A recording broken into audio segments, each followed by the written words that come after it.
Good afternoon, good evening, good morning, wherever you are. Oh my gosh, it is hot outside here. And we haven't had any rain. It looked like it was going to rain yesterday, but the whole, all the rain was in northern Pennsylvania. None of it came across Pittsburgh way. And give me a moment. I'm just getting a couple of little things here settled so that I can. I was doing other things this week and I moved stuff around. And now I need to move them back in order to get this guy fit into my table so I can paint him. And I also need a can of Coke. Sorry.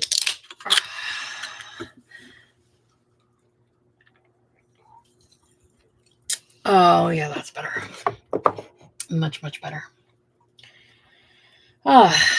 So, this is not the one I was working on last week. This is a different one. I was trying to find one of those pink pumpkins so that I could get it and get it under my lights, and also so I can take a look at it and do it.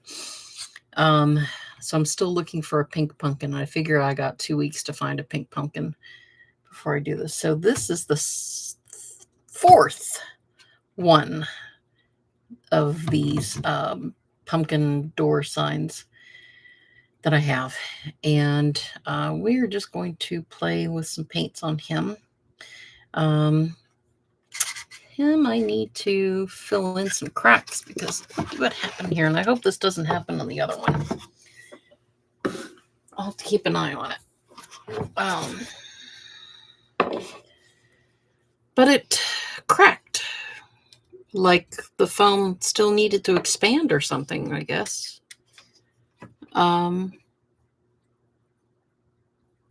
So that's interesting.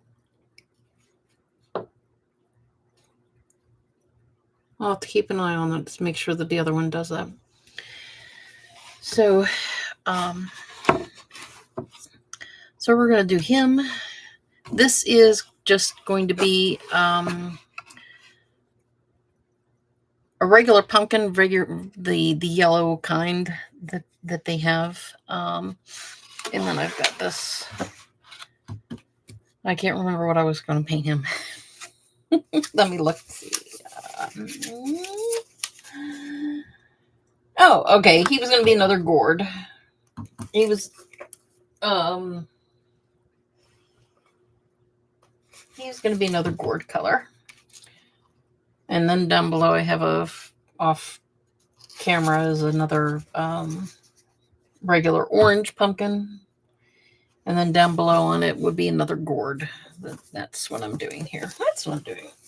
Glad I have my little notes.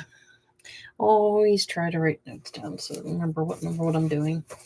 And then sometimes what I do is I also write down, what color I used on as the base so that I know, okay, that's what I did, because pretty much any color goes when I go to paint them, but at least I know what color I need to fix the base, because like when I did the black eye holes and the mouths and stuff, of course I splashed black all over some of this spot, so I can touch that up, let that dry, and move on to the other ones. So, ooh. Alrighty, let me put this here, move this guy down here. So, and I never showed what I did to the top ones for like the hand.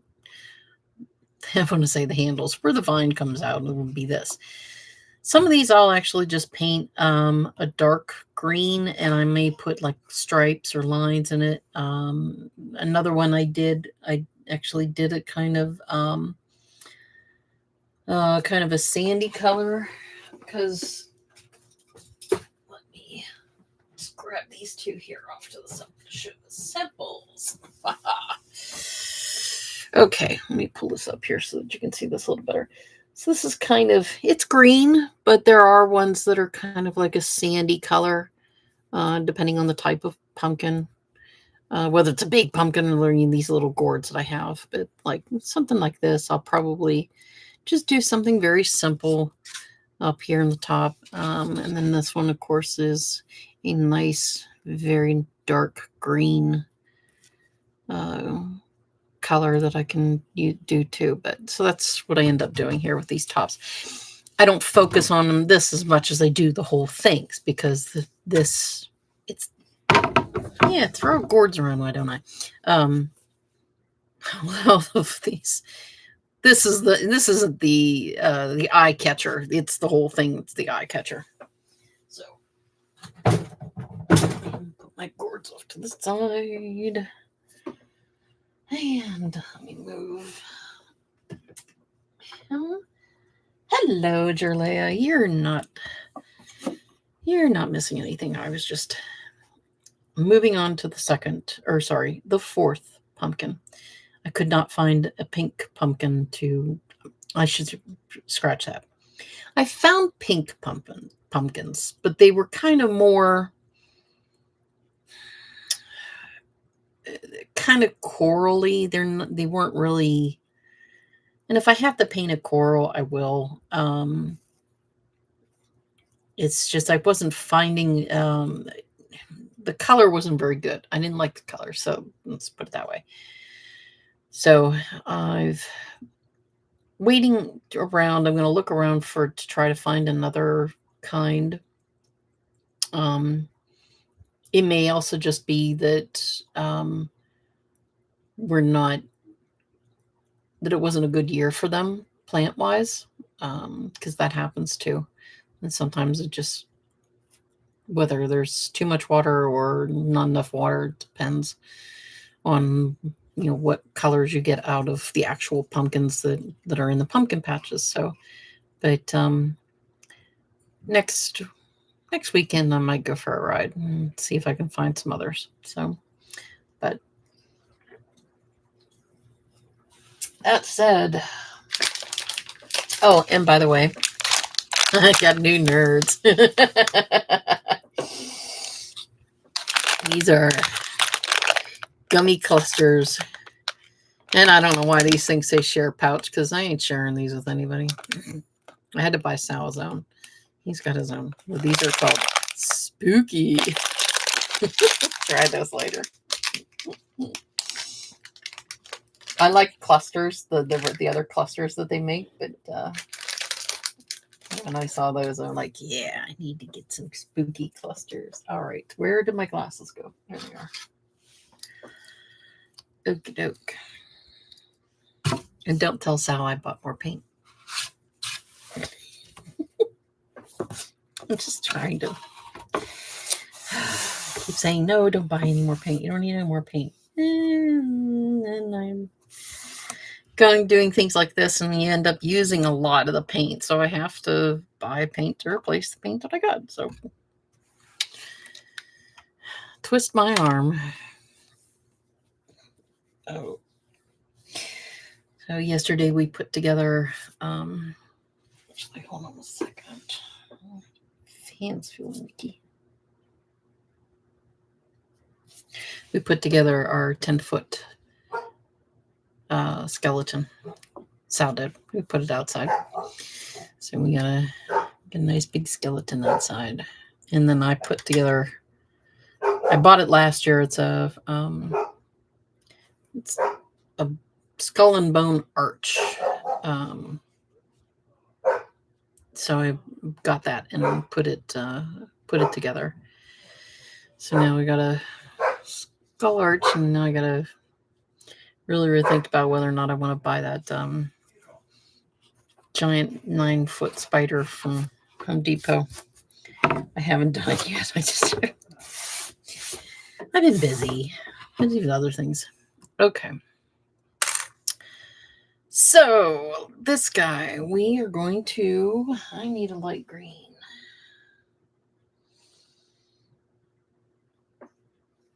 Yes, but the only problem with yarn is that the yarn,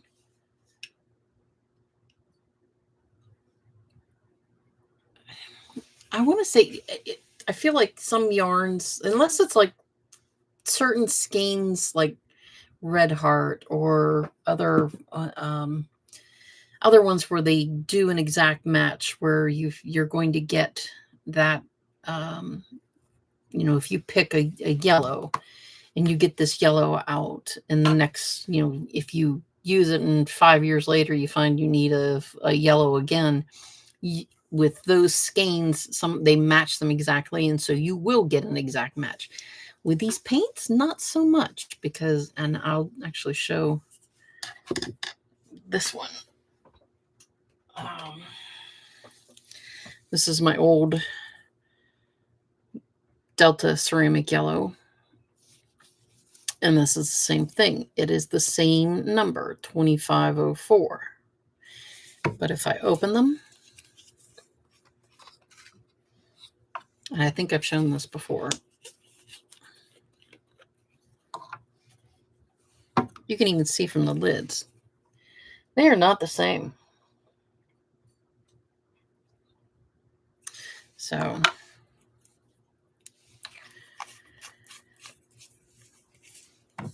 put in there. So this is kind of like I don't want to use it, but I want to find a color that matches it. So I have actually been trying to find a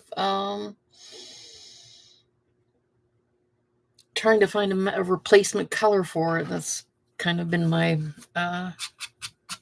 thing to do, but yeah, no, more paints. Heck no, I got drawers here. I got tubs behind me that I was actually spending this past week going through and checking my inventory of paints and seeing if there was anything that I needed to get, because when I do the mandalas that I got up here, like ones like this, whether or not I need any more of these kinds of paints just to do these mandalas. And so it started into a little, I probably should buy more paint, but no, I should buy more. Yeah, I need more paint. No, I don't need more paint. Yeah, I need more paint. Okay. I think.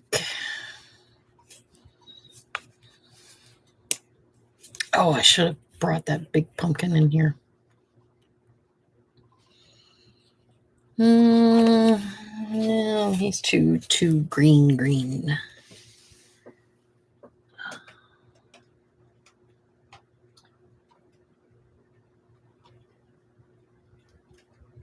Actually, yeah, too crooked. Okay.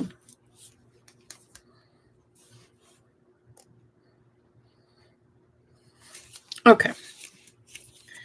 We're going to do this.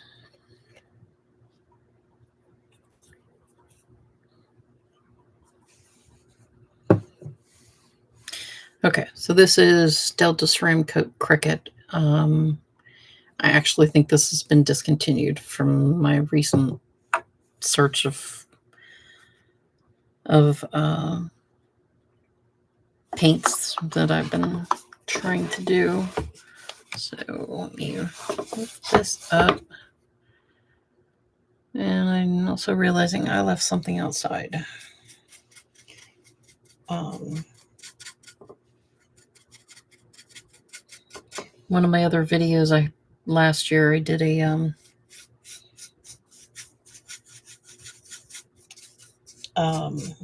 with the unicorn spit, I did a door sign that was a coffin, and one side had a skeleton on it, and the other side has the lyrics, the spoken Vincent Price lyrics to Thriller. And I finally got that guy outside to spray paint and put a coat of clear gloss on it.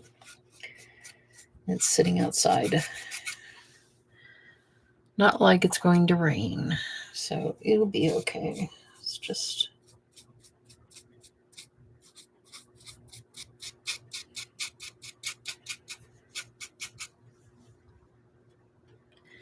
But it does look really, really cool.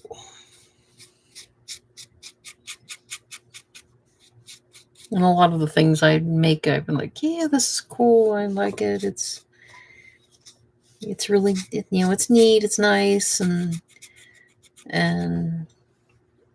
But there are a few things that I make that I really, really love, and I'm just excited about it. And that thriller one is one that I'm really excited about. I really love it. It's so cool. And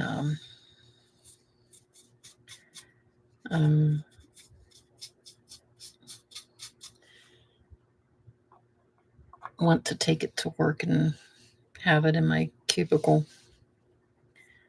I know it'll be, everybody there will like it too.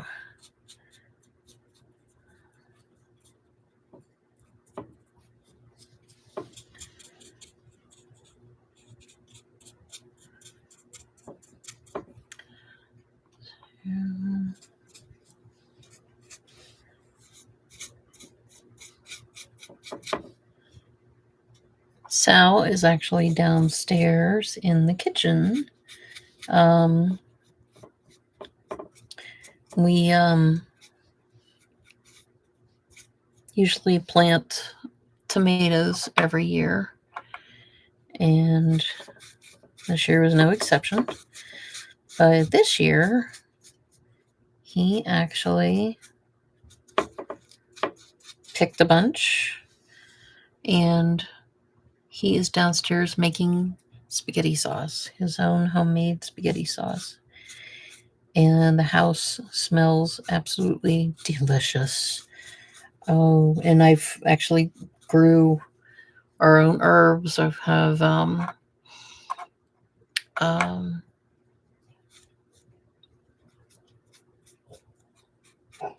got basil, oregano, and parsley, and they are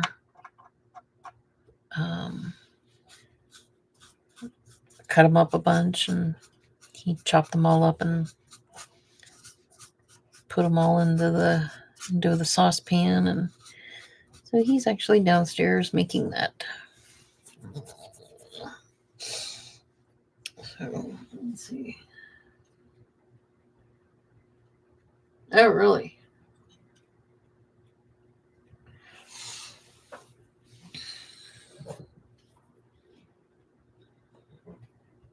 Yesterday I was outside planting some mums, chrysanthemums. If you didn't know, that's what they are, but we call them mums for short. And geez, it was so, the ground is so dry, and it just needs a good soaking drink. And I dig a hole, and it was just either hard and lumpy and clumped together, or it was just too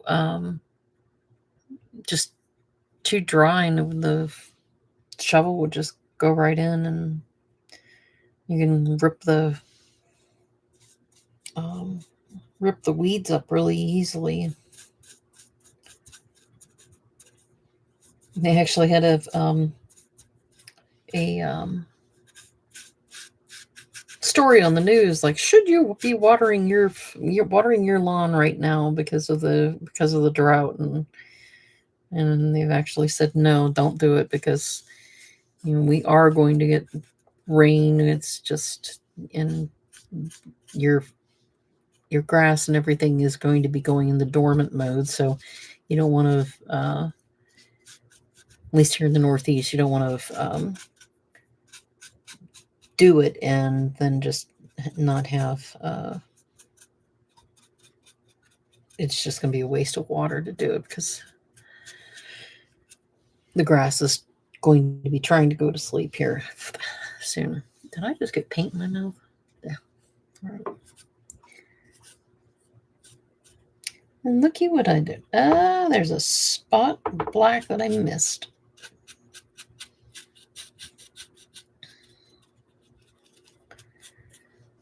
I'm going to have to try to get that. There's a spot here I missed, and there's a spot right there I missed, and down there. And over there, too. I missed those. Crap. All right, I'll have to get those.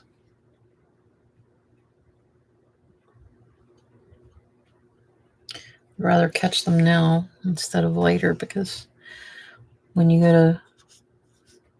When I spray these with the clear coat, then nothing you can paint them, yeah, over, but it shows up, and I like to make sure that they're painted and painted good and solid, and then you don't have to come back and do touch-ups.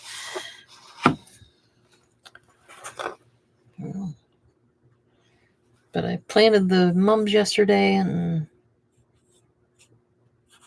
I had to, my water bill is going to be lovely this month, because my flowers are still going, and I only try to water them like every other day. It's not that bad that I don't need to water them every day, but like it's not that super hot. It's just dry.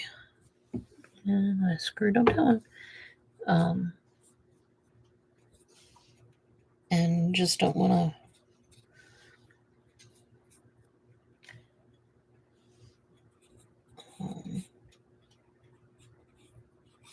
After I planted them, I had, how many did I plant? 10 mums. And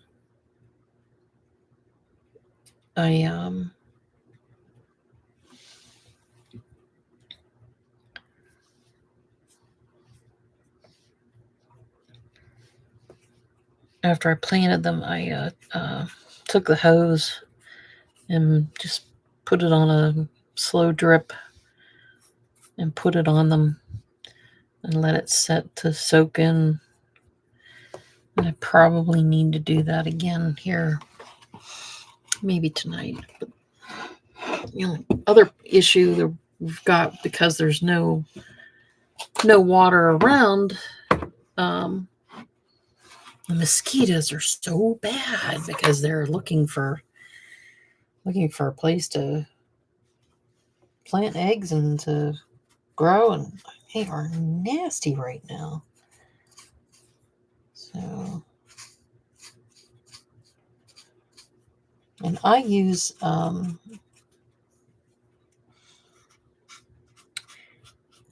thing called Thermacell. It's it can come in a thing about like this size. Let me get, there we go. Comes in a thing like this, and you put a tube of, or not a tube, but it comes with these butane tubes, and you put the tube in the middle of the thing, and you put this patch across the top of it, and you ignite the butane through the thing, and it burns the patch on the top, and it keeps the mosquitoes away for like, oh geez, good 15. It says 15 feet if there's no wind or anything like that, and it'll burn for about 4 hours, and it works really, really good. I like using those, and I should have put one out yesterday, and I didn't, and we paid for it. We are all bug bitten. We have those tiger mosquitoes up here, unfortunately, and they carry the West Nile virus. And so we have to definitely use protection when we go outside. I hate using off unless I really have to, because I don't mind how it smells. It's just I feel like it's sticky and gets on you, and it doesn't seem to last long. But those butane thermocell things really work good. I really like them. And then you can always buy replacement patches and replacement butane things for it. They work really good. They work better than like tiki torches and citronella candles and things like that. Those really don't work.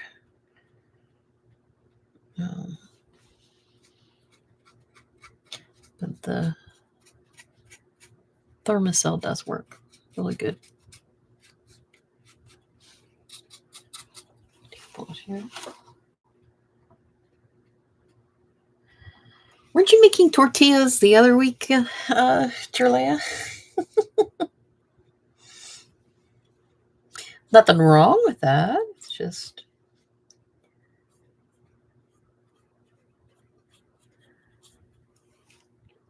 I've been hungry for fajitas from there's a Mexican restaurant we like to go to.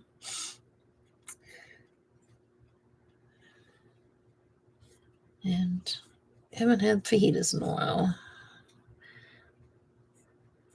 My fajita meter is going low, so I'm going to have to go out and get them.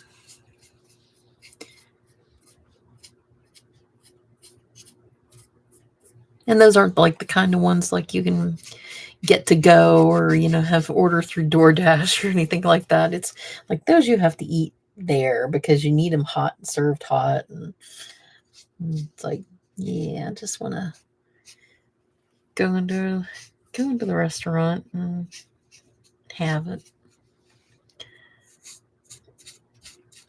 So,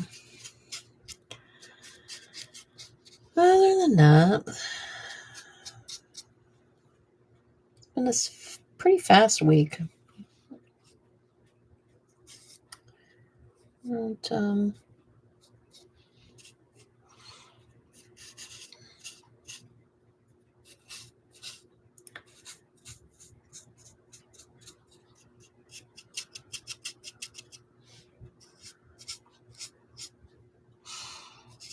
there's a building nearby. It was a like a little convenience store, a little mom and pop convenience store. It got sold, and somebody else bought it, and they kept it up as a convenience store. And actually, I think I think the family who was running it actually moved into it and was using it as a house and their own residence, and that wasn't that's not, I don't think the county liked that very much and made them close up, or they lost it. I don't know, somehow something happened, but it's been closed for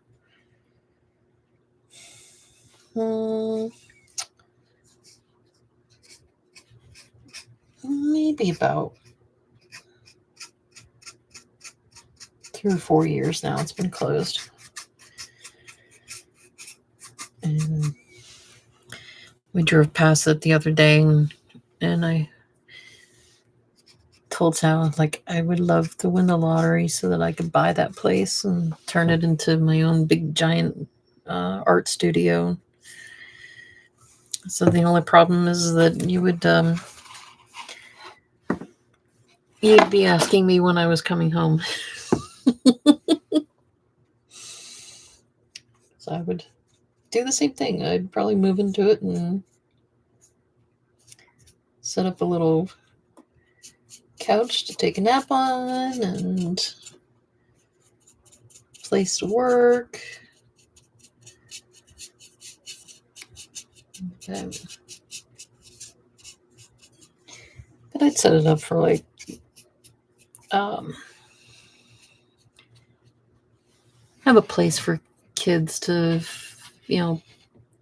kids to paint, or people to paint, have a, a night doing watercolors or doing things like this, or ceramics. I could get a ceramic kiln and start making ceramics and stuff. I'd love to do something like that.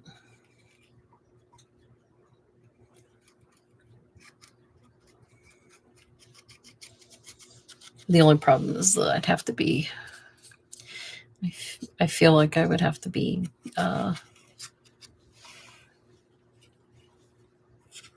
financially well off in order to do something like that, because you would be doing it more for fun. And yes, I know it's a bad thing to say, but it is. And I only mean it because you would need, the way our health insurance is, I would definitely need to make sure that I still have health insurance. It's not like I can quit my full-time job and do it. And just,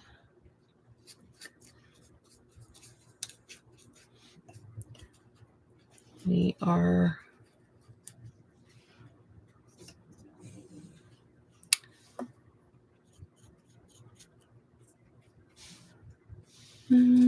put you here.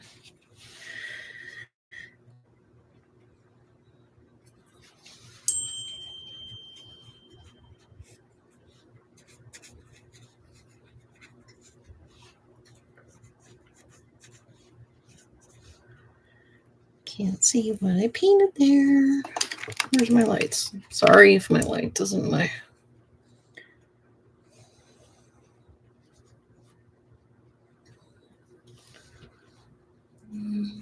you up here.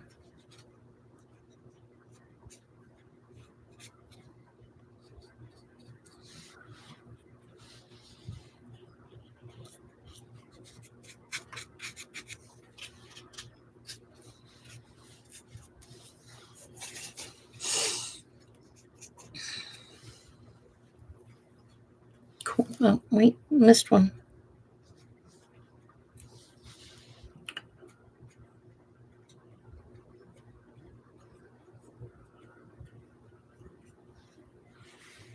Cool.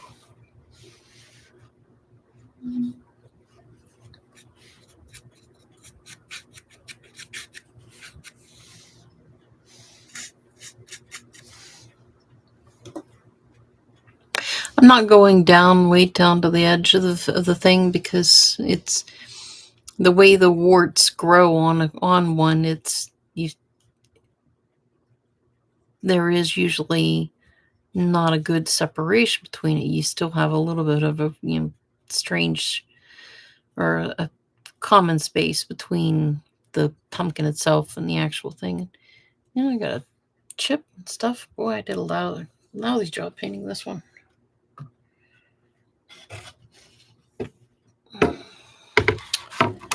Okay, that goes there.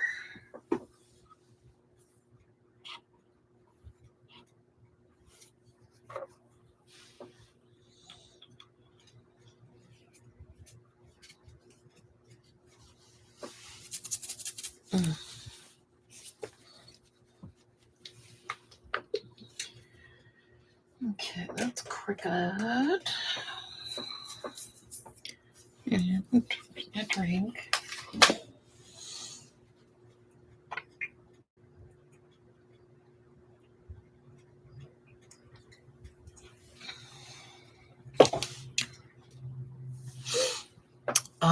Black. I'm going to try to touch those guys up.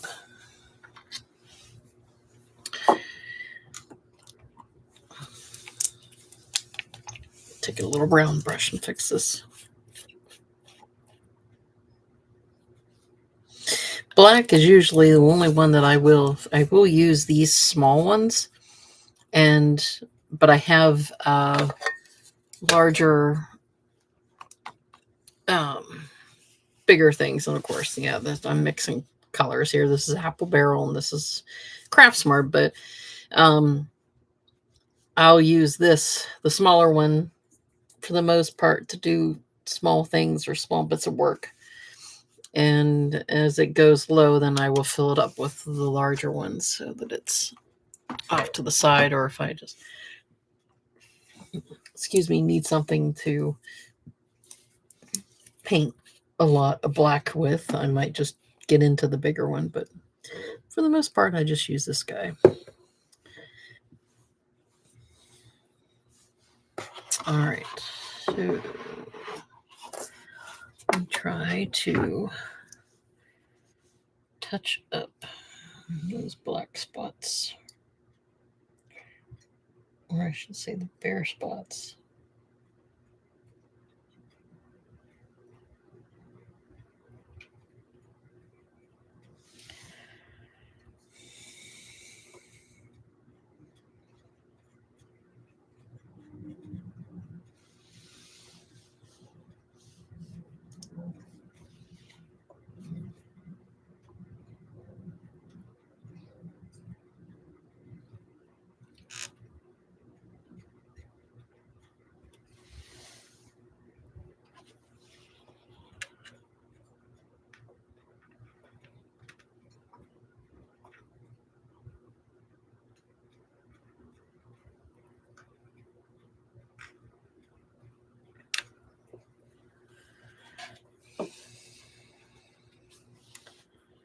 And a spot here on the nose.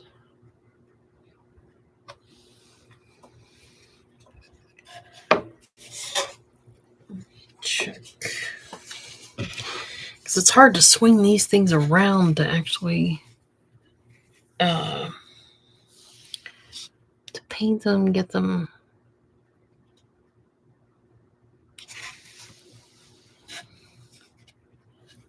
So you can see every nook and cranny where you're painted.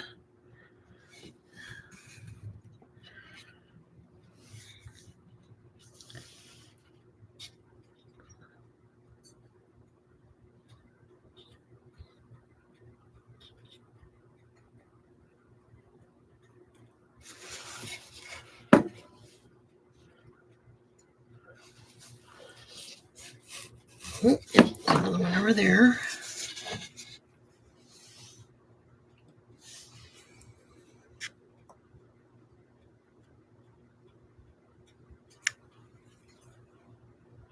Of course, put your finger on fresh wet paint. Yeah, that's a smart thing to do.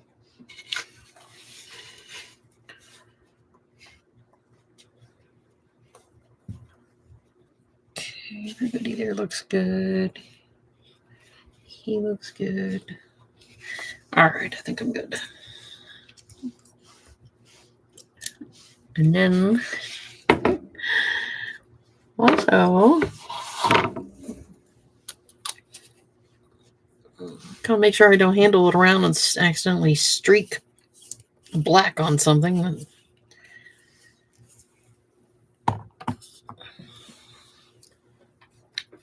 Always do that.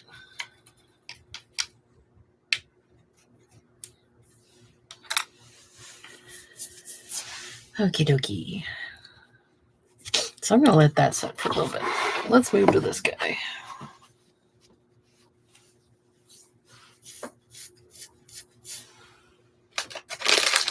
You know what? It's fine. Let's get into the nerds.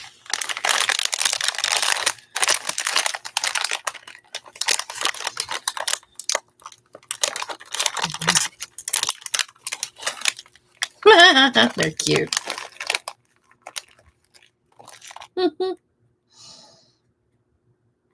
That's cute.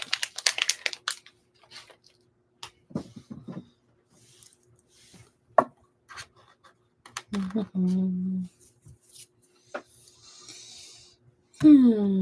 color did I paint him?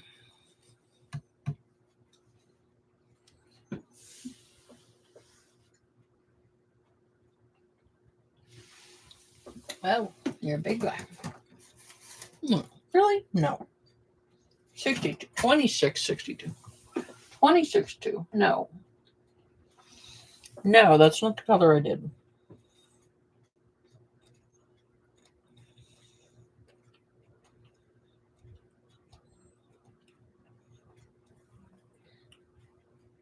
That is not the color I painted it.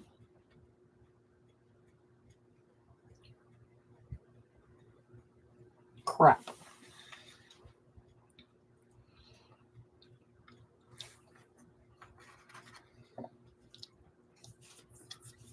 Crap, now I gotta figure out what color that was. I don't think I painted it this. Oh, come on.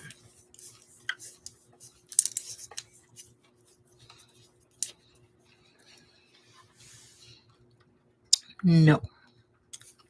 Or yes. No. No.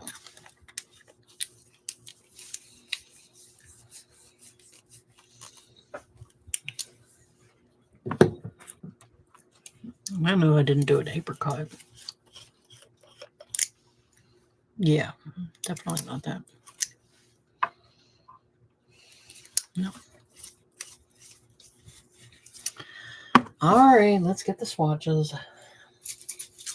No, we're not dropping them.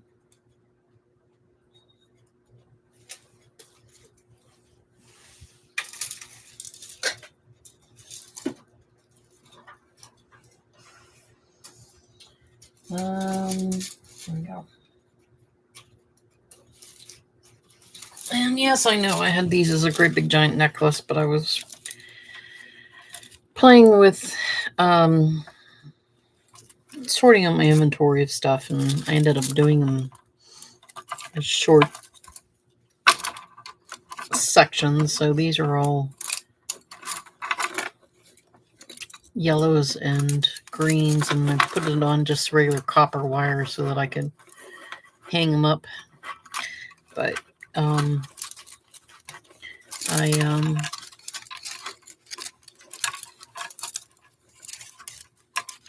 was going through my stuff and trying to find colors.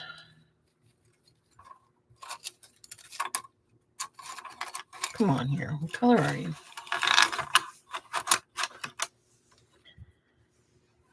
You're not that. You're not that.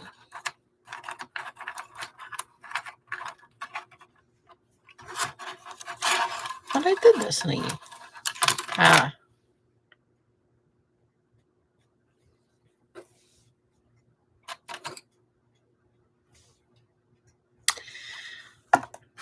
Yep. Nerd time.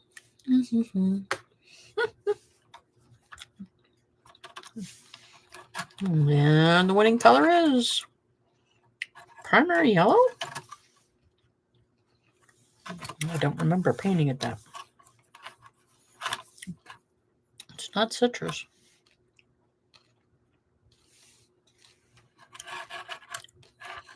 Big bottle primary yellow.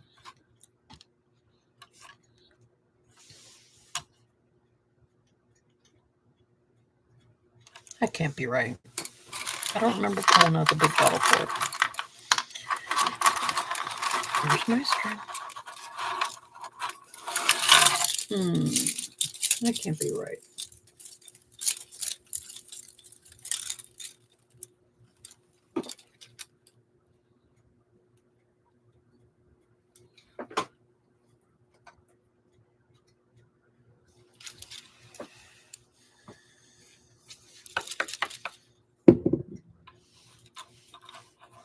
Do I even have that one in here?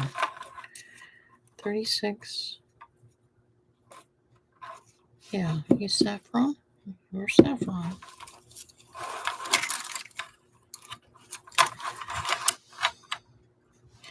Yeah, it's not saffron.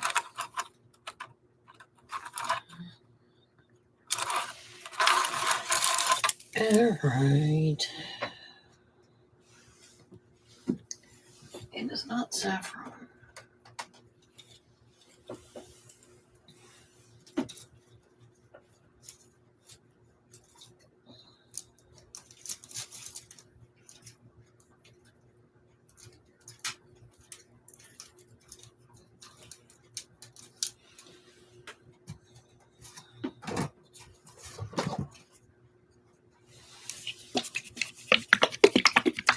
Now the only way to make sure it was this color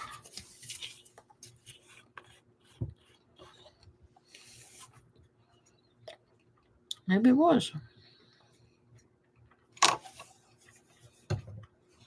I don't remember getting out that.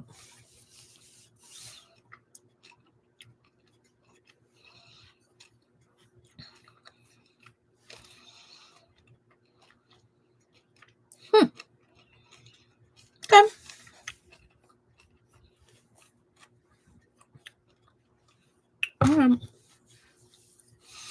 Okay, so what I'm going to do, I am going to give this a second coat of this. The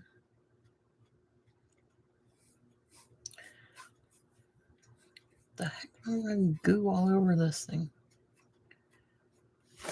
Goo and dog hair. Yay.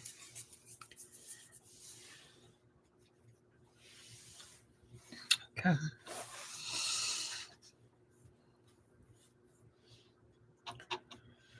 Just give it a quick second coat. I'm not going to do the outside edges because I know I did that really good.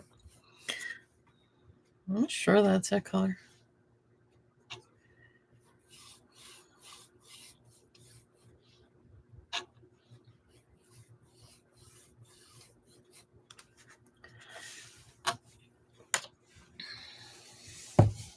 It's weird because I do not remember using this.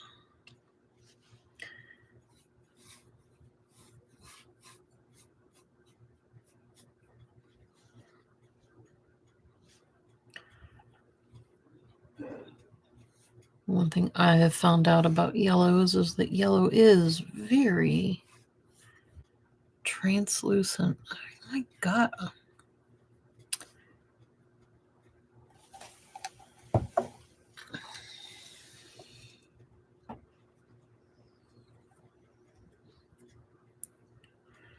Yes, I'm going backwards, trying to lift off whatever the heck is stuck on this.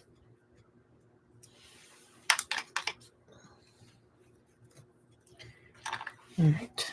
I don't think it's coming from the brush. I think it's just...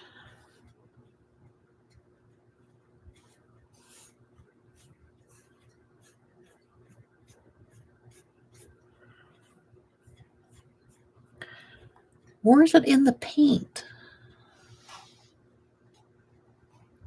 Oh my God, a lot of fuzz.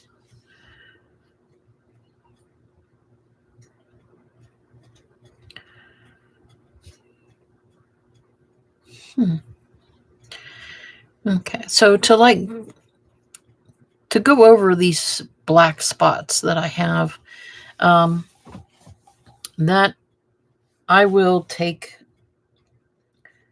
a good gob of paint on here and I will dab it over that spot and then pull the edges out away from it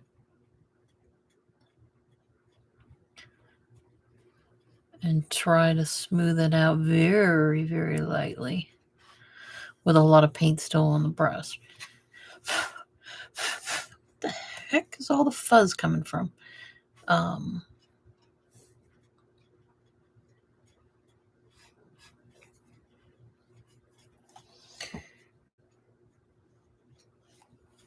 So like for this guy, I'm going to put a lot on there to try to get it covered.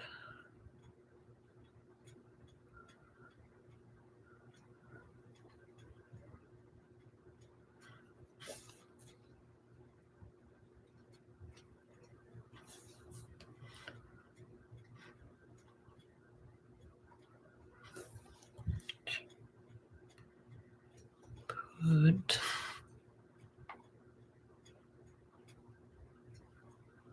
big gob there. Just makes it easier to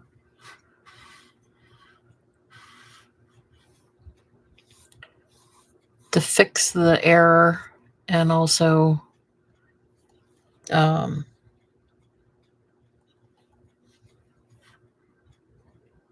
get it to look good.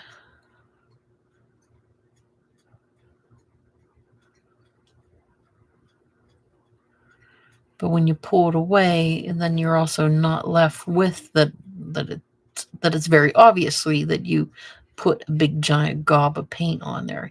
You have to pull it away from it and get it to be thin.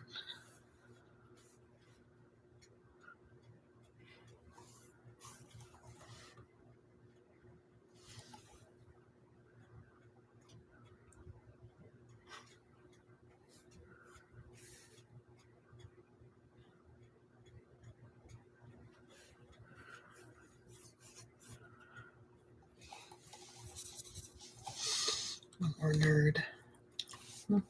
Mm-hmm.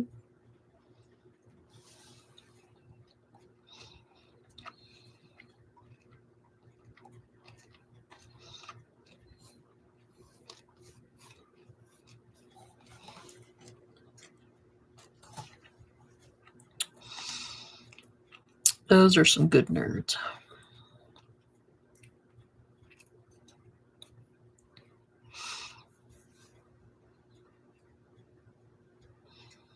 Can't eat too many of them at a time because they kind of like really,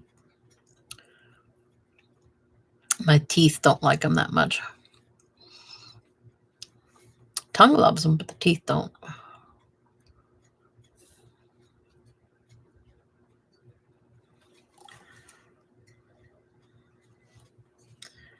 All right.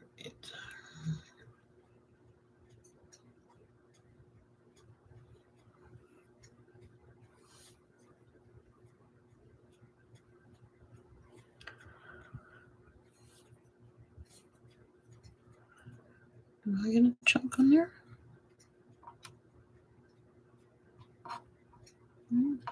Okay, leave it there.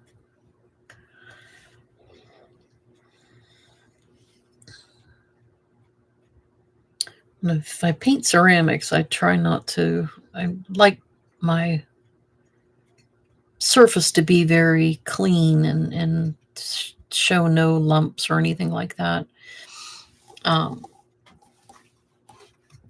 But on something like this, where it is supposed to be more organic, I let it go.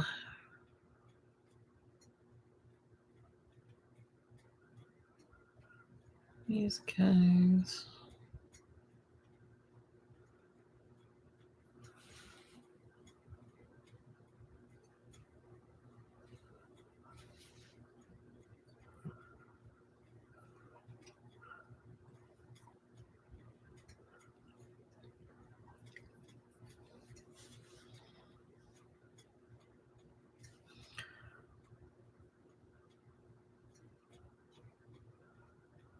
Okay.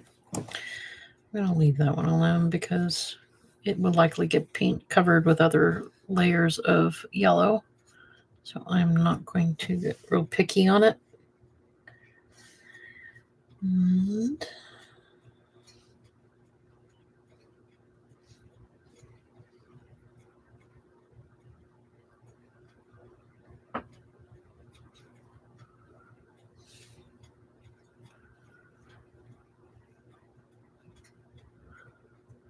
this is almost a school bus yellow instead of a, I mean, I think a school bus yellow is like more, has a little bit more orange to them, but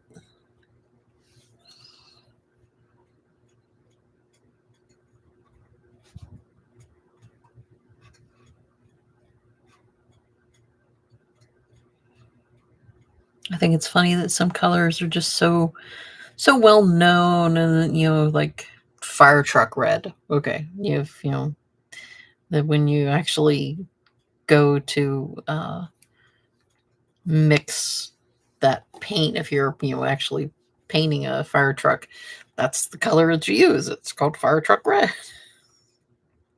So I imagine school buses have the same kind of color. It's school bus yellow. So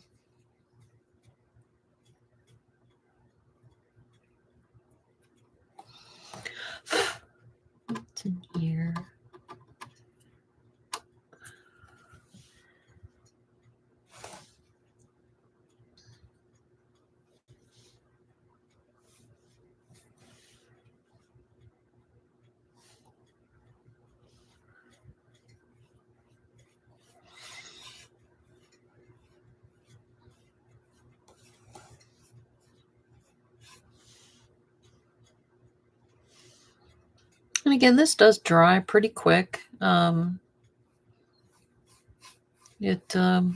mean, this section, it's already dry up here.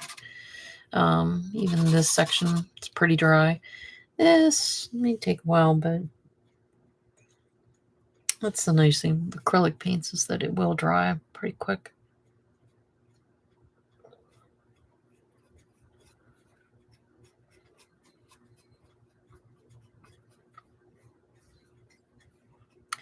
Oh crap, forgot.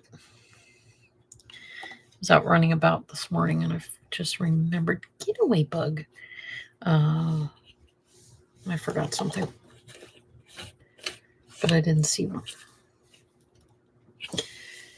Okay, back over here. You go in my thing.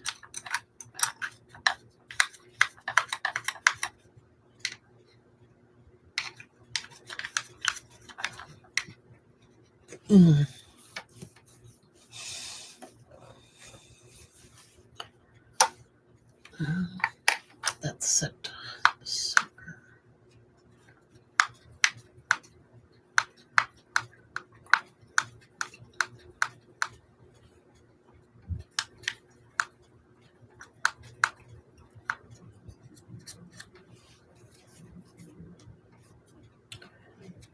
And it's okay. Make sure I don't have any in my fingers.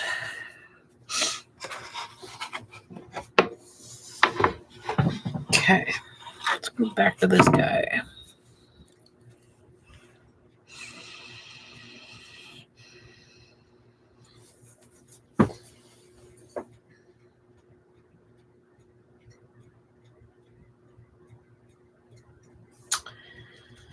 I don't want to use pigskin. Maybe I should.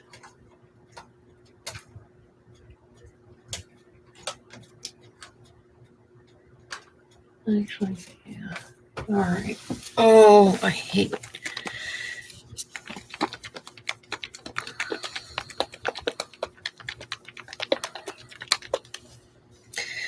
This is one of my oldest paints.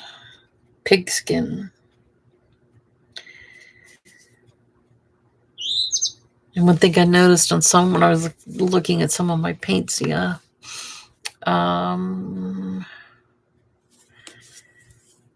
Actually, that's just thin. So here we go. Okay, there's one 2012.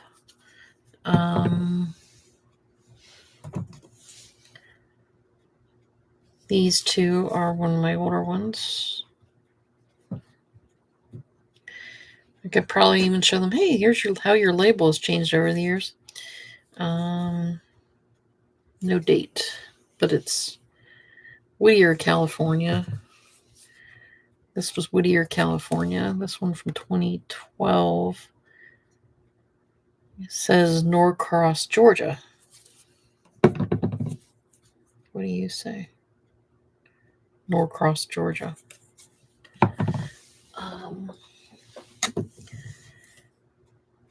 2007. City of Industry, California. Wish I had a date on these ones. But, all right. What I'm going to do for this is, yes, I know all these are green, but I'm going to put just a little dabs of this nice yellowish, dark yellow.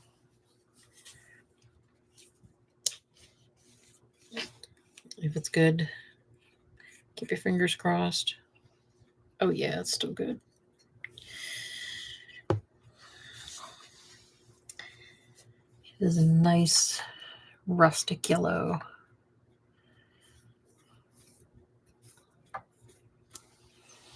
I mentioned last week about how they changed names to reflect the times of paints. So then you may have something that is called woodland green, at some point, and then they may change the name to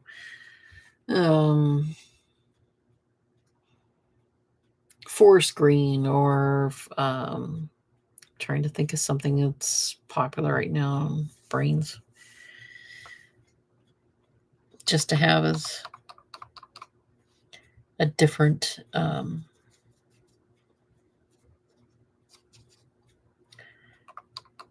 updated term for it. So yeah, I am just going through, not coating every ounce of it because I want that green to show through.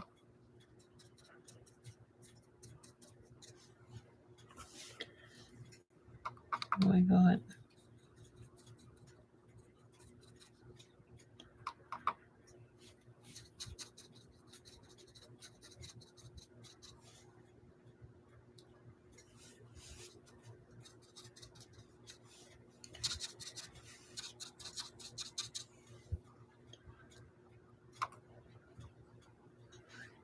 Put a little bit on that one.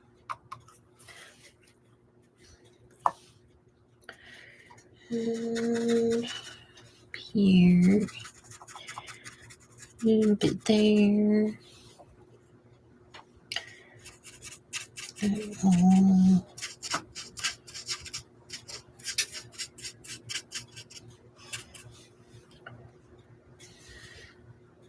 I have Sabine underneath my feet.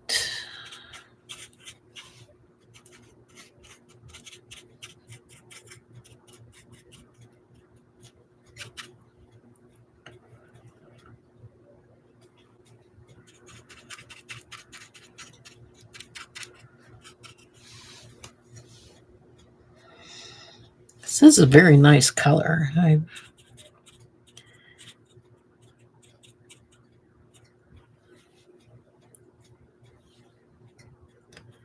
I'll get you in the bottom.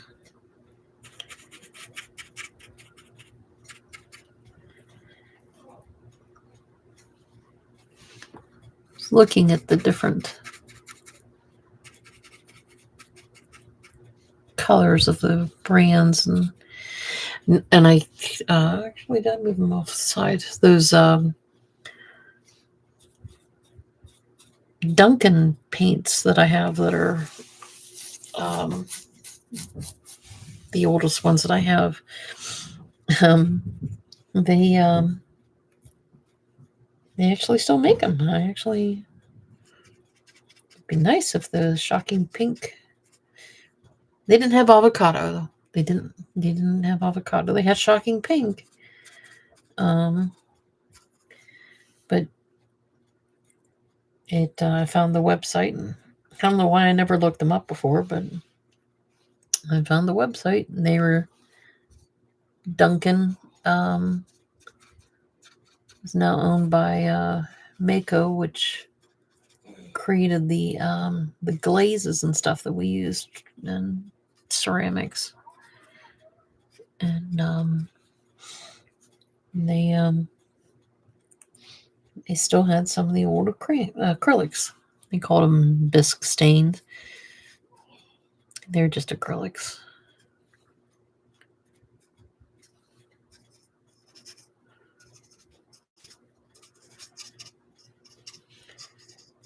But they did actually have shocking pink still in their thing, and I'm half tempted to get one just to see if it actually matches that color from back then, from 30 some years ago.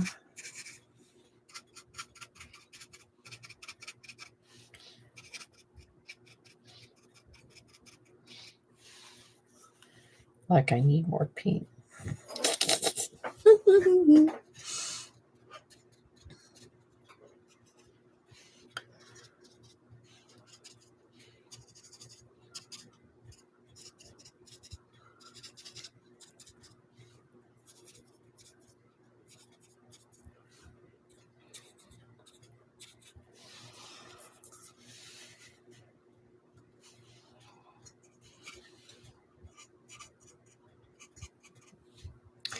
be fun to make one of these with these, make a warty pumpkin, but do it with like purples and blues and pinks and stuff, like to make it look like it was like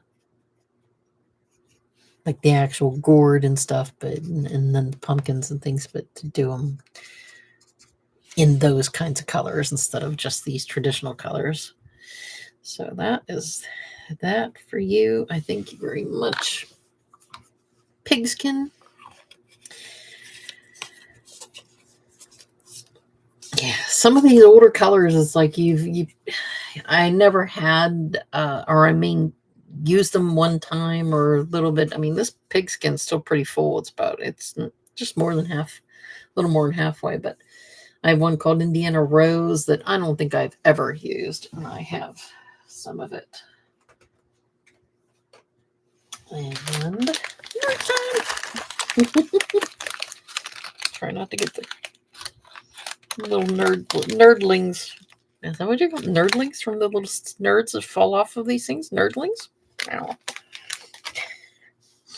Make sure they don't fall on my painting.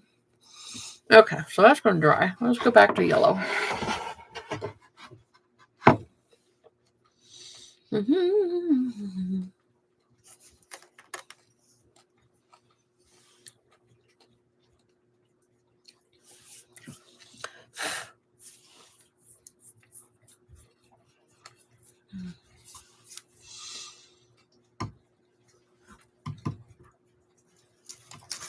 All right. Let's reclaim that to be that yellow.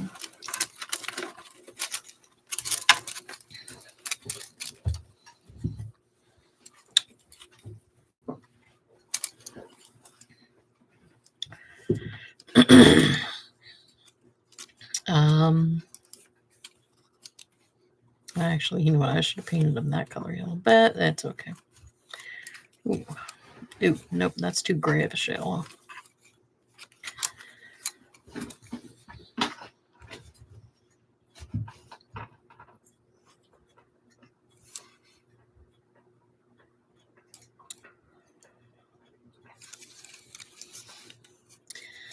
Citrus. Yeah, let's grab citrus.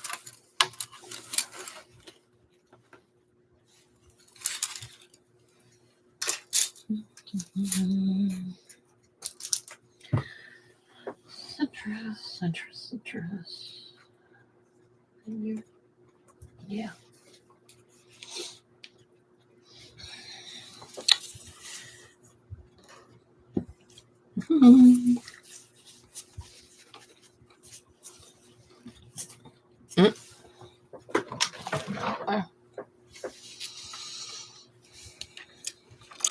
There we go.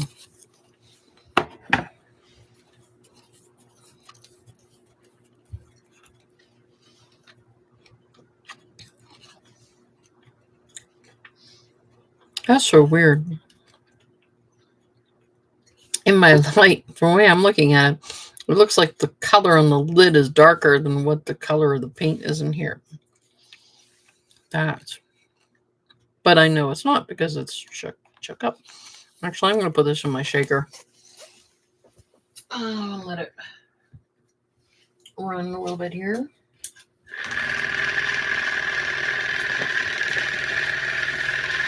Let me check something here.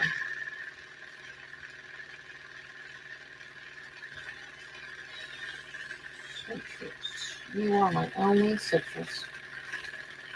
Green.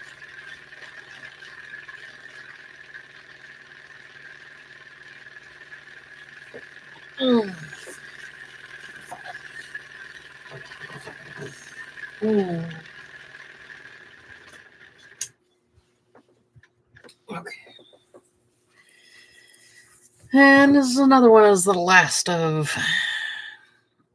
Actually, let me look, see if I have. See, this is so bad. I have a spreadsheet and I have all of my numbers, all of my paints in. And then I even go through so much as say, like when I buy new paints, I'm trying to find a match since they don't make this one anymore, I try to find a match that's close enough to it. Actually, you know what I should do is yellow. Actually, I should put that one on first. No, this is 36 one. It'd be darker than that one. Then when I do this and make my spreadsheet, I have, if I find one that is an exact match to that one, I will put it in my notes and the thing so that I know, okay, this was discontinued. I can move on and continue painting with a different brand and different color name. And so that's what I end up doing. I really want to go citrus in this. Why don't I want to go?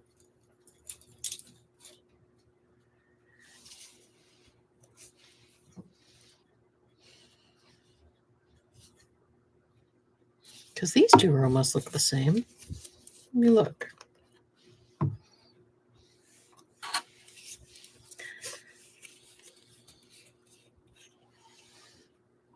No.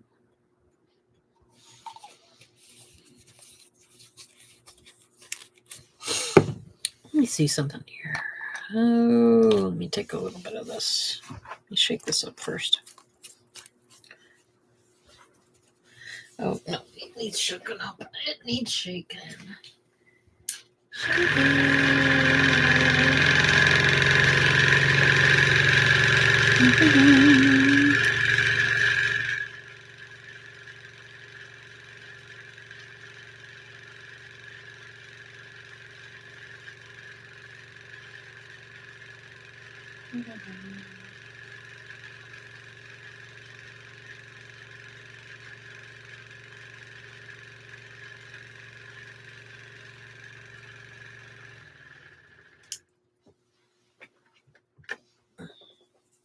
I love that machine. I'll say it again and again and again. Do I have my light in the way? Barely. All right, let's do this.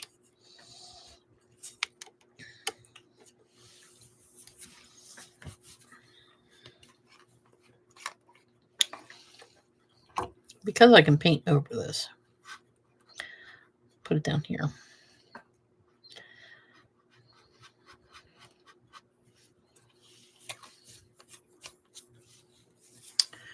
Right.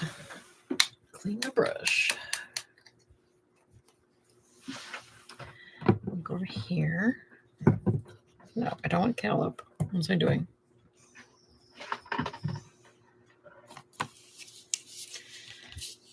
I put citrus down.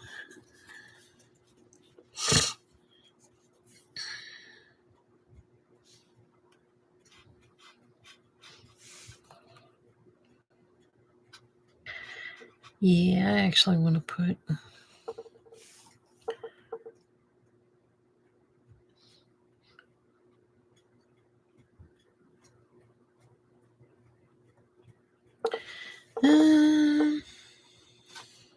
I got to think about that.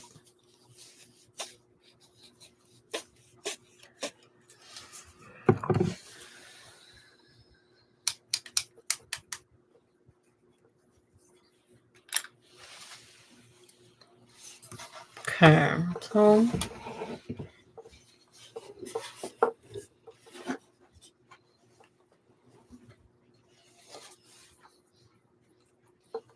I'm trying to zoom this up a little closer so you can see what I'm seeing.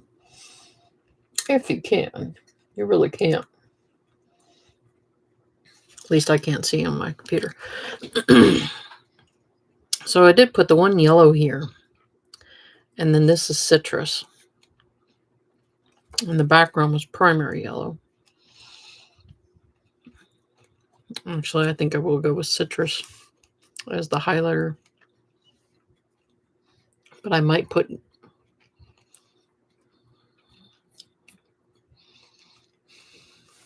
Nah. And I didn't buy one of those pumpkins, did I? No, I didn't. All right. And we'll not do that.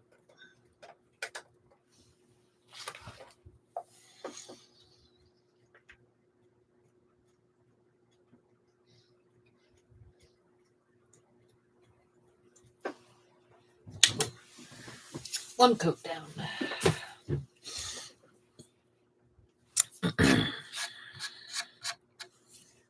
All right, give me citrus.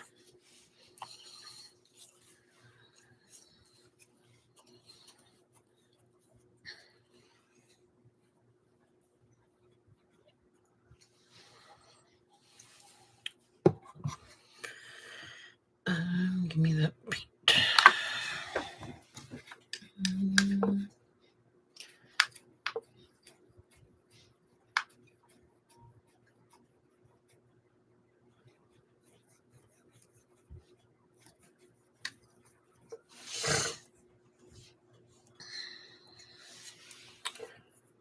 Put you there. You're the messy one.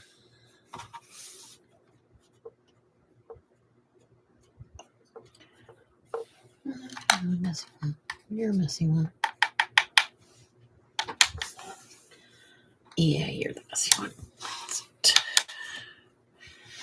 Talking to myself. Talking to my paints, really.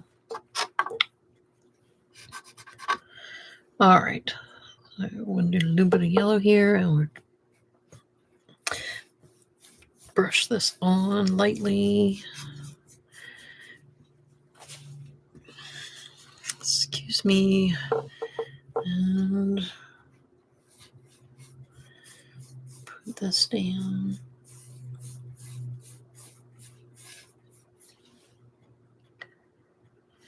We'll do here.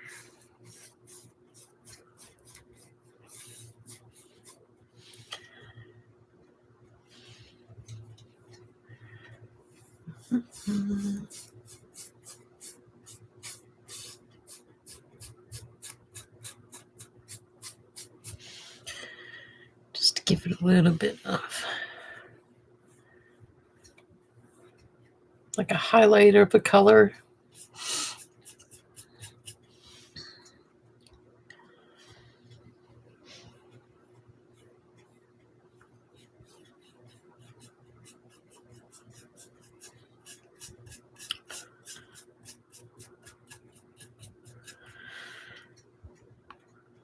And this one is very opaque, or sorry, transparent, I should say. But I will need to do that same trick, putting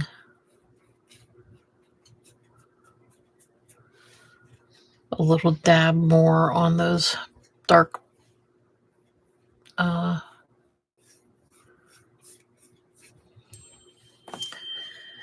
who's pinging me now? Okay, cool.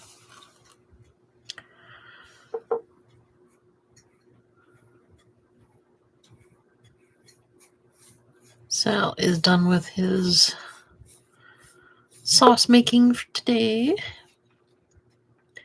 He's all proud. I'm glad that he likes to do it.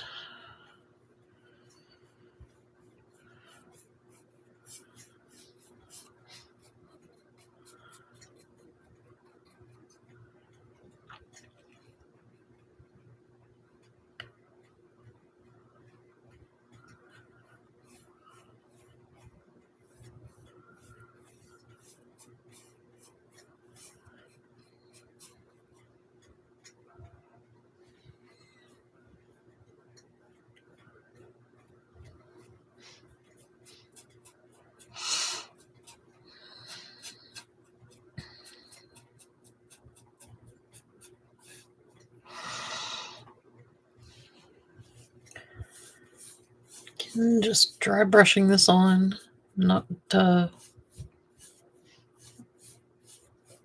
mean, my thing is a little wet, not much, but it's just enough to get the paint spread around a little bit.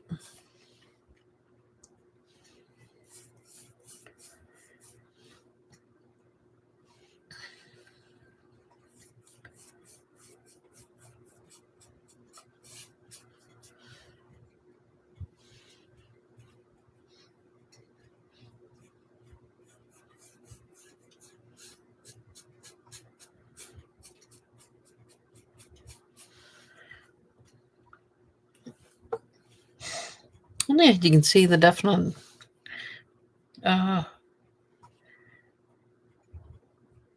what was the background coming through with shadows, especially on the rounded edges of the pumpkin. So we're getting good there.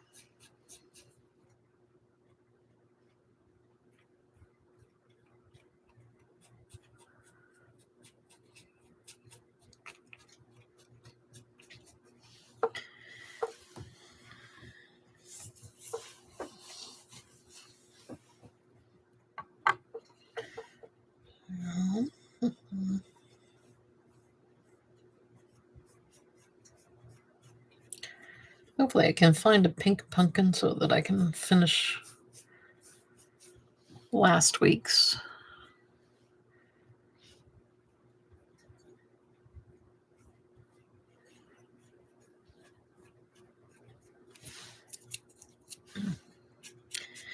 Each year.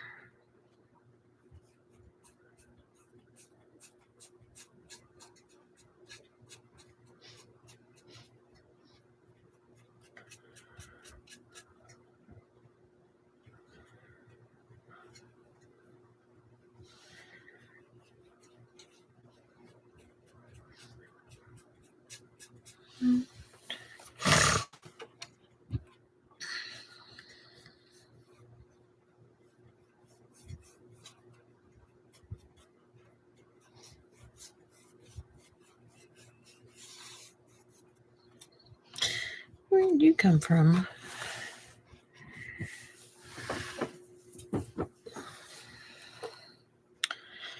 Where that came from?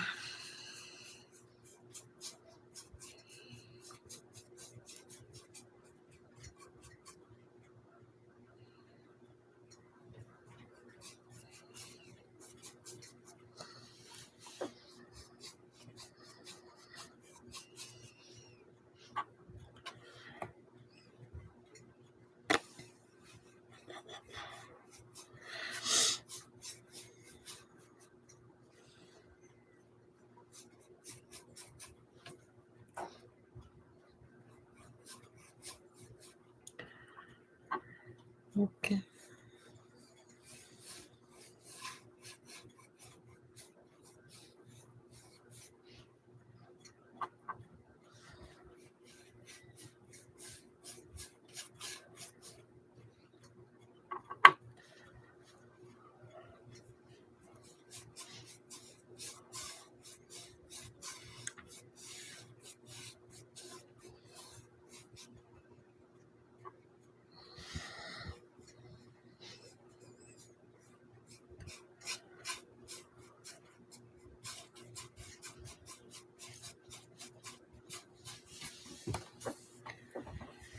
Missed a spot there. And I did.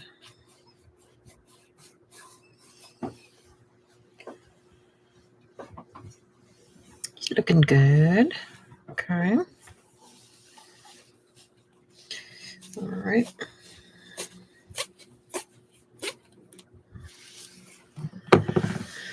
And yellow.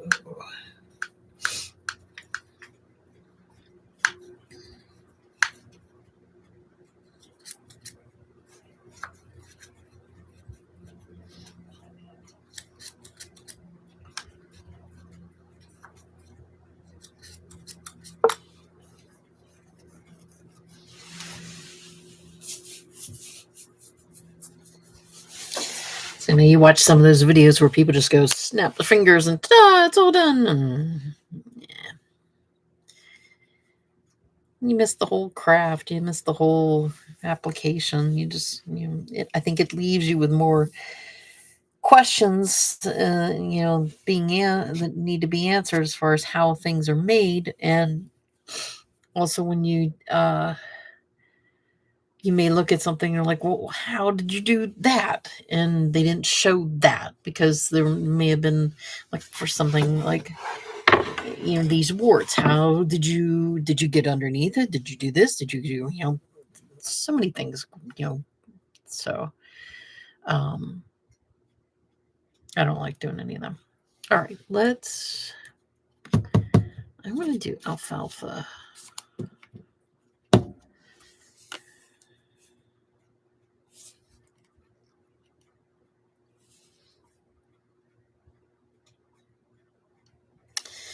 Yeah. Shake this up.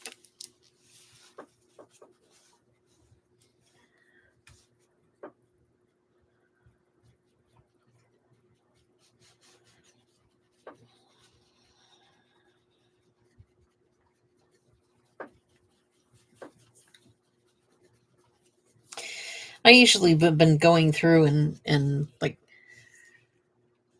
Googling pink pumpkins and things like that, and you find them online as far as what. And I don't know what the name of that one is, but I did find some at a Lowe's near me Thursday. Yeah, Thursday. I stopped by a Lowe's, and I found some, but they were kind of like they were kind of more flesh colored, not like the not the butternut squash, or is the butternut squash? One of them is very, very bleh color, and I mean, it's oh,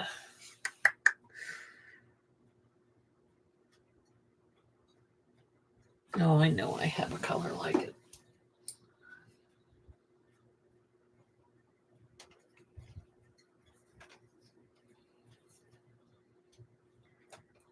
Maybe not that one. They're just a very unattractive yellow, yellowish flesh color. Actually, it's kind of more like yellow. Yeah, they are kind of. This is flesh tone. They are kind of like this color, and I didn't want that color because it's just not it. To apply that color to all of the other other pumpkins that are painted really nice to it, I think it would just really like tank it, and I don't want to do that. I do want it to look very nice. I might, and the one that I found also had it had like weird splotch of a green, of a grayish green on it, and just didn't look right. So I didn't get it. So all right. So let's here.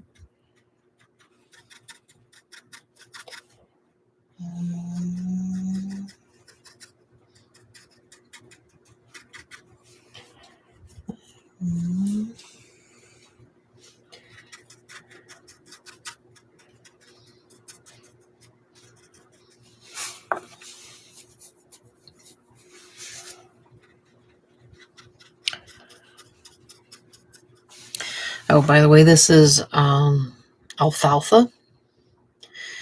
I also had one, I think it was from alfalfa. Let me look. What's my number of this? 49.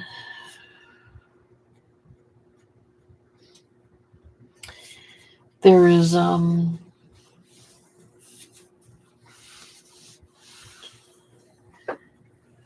they made this alfalfa, and they also made one called forest moss. Also, exact same colors. I don't know if I'm just like alfalfa was the older color and forest moss is the new color, or if they're both the same. And actually, I could look if they're the same colors and out available now. I saw no difference between the two of them when I've had them side by side in swatches. So I just use them as options to sub for one for the other.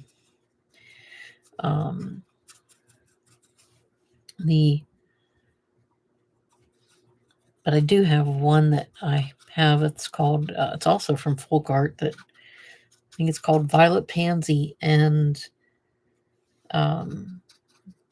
they think they messed up the mix when they were making it, because I've got the same ones. They may have just, different lot number, made a different mixed the paint wrong or something, but they don't match. And that's kind of one of the reasons why I have so many paints, is because you find a good one, you like it, and you start to use it, and then you need to. I don't go through them fast enough, and I'll find a replacement, and I'll use it, and it may be the same name, same lot number, or same, code, lot code or something, and yeah, not the same. It's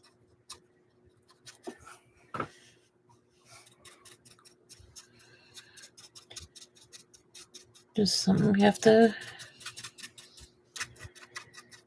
It's not like of the watercolor paints that I use, and other things. Those are specific. They are repetitive. They doesn't. Some of those colors are, 100 or 200 years old, and they still mix them the same color, same way. They may not have arsenic in it like they had for, in 100, 200 years ago, but it's still, the mixture is religiously followed, as far as you can only have, X amount of this, exactly, exact measurements of this. It's like a recipe that they use.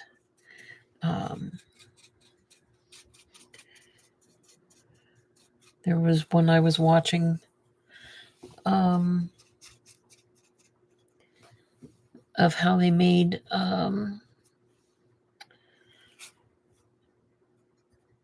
pastels, and they only made a pastel of the certain kind of certain thing, and they're high-end pastels, and they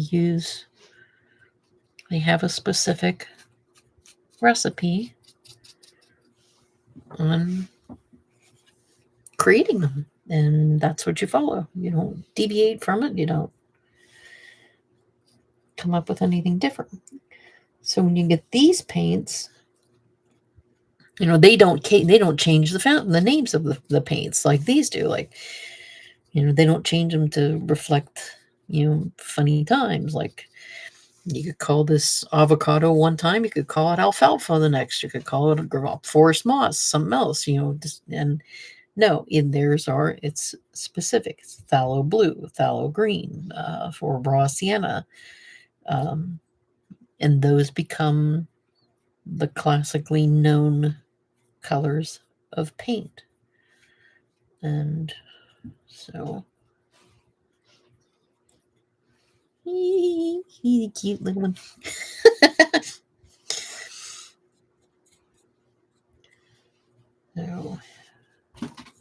So with these things, everybody went to look at. I'm ruining my brush doing this. You see how curly that is? I can't see. Hold on a second. I moved off. If you can see how curly my brush is getting, let me pull my hand up so you can see it. So,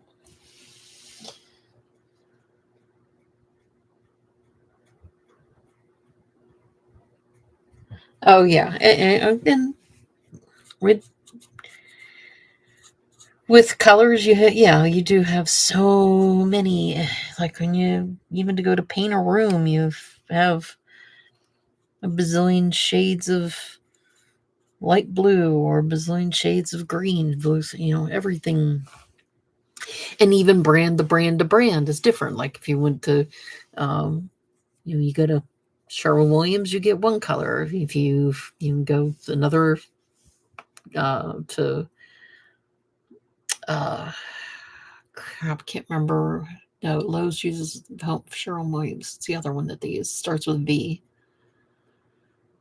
I can't think of it right now. Home Depot uses the Behr paints and stuff. Everybody's got something different. Another one the key as far as keeping the colors the same. And this, if you get a chance to watch the,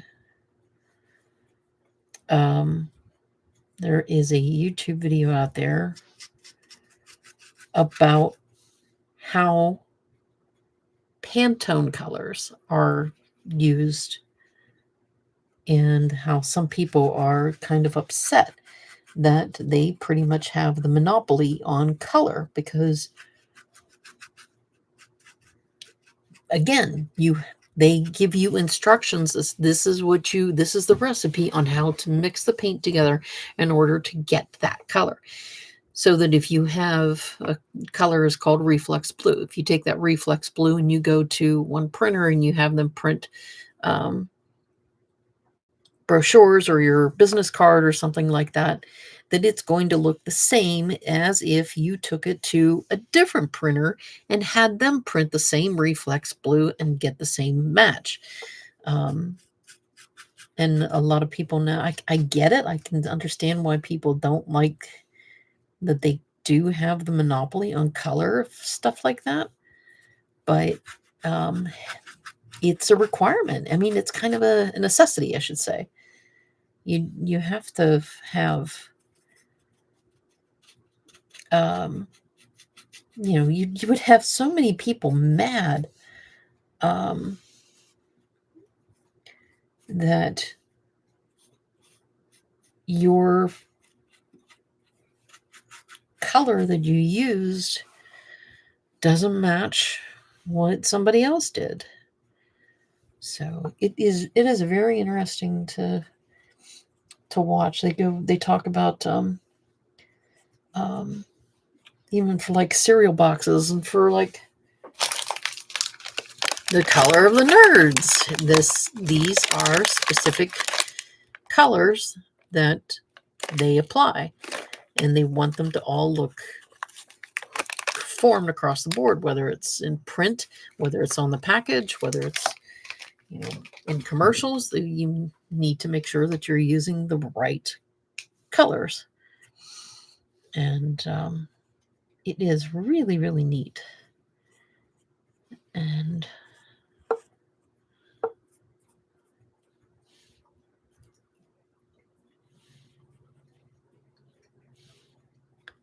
but it's neat that people are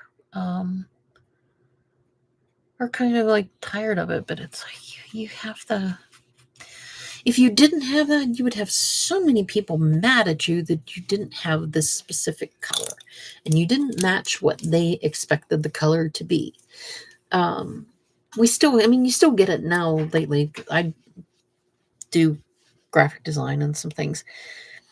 The color that you see on your screen versus the color that you get on the actual print machine, that not your home printer versus an actual professionally printed job.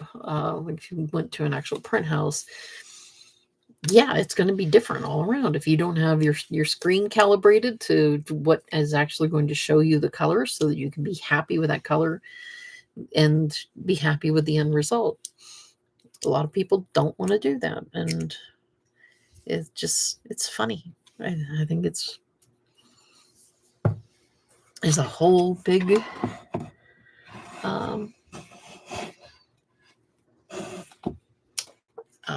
whole big industry just of color.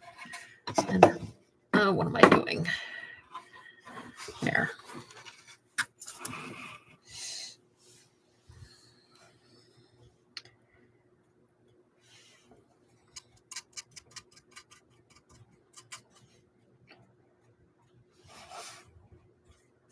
If I remember to, I'll try to find that Pantone one and put it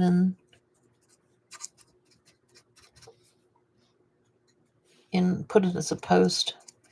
It is really interesting to see that.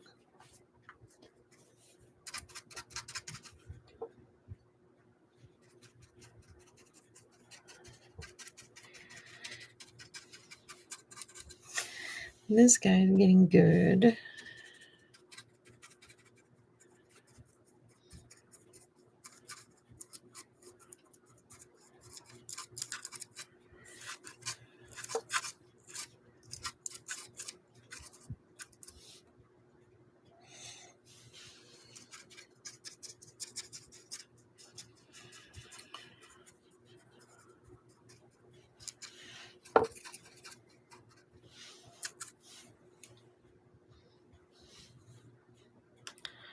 And now you might be thinking, hey, why did you cover up all of the, I'm not covering up all of the lighter green that's here. It does show through in cracks and little tiny holes and stuff. You might not be able to see it on your screen watching this, but it's there. They are still there. And when I'm finished with these, I will definitely take a good picture and post it. Because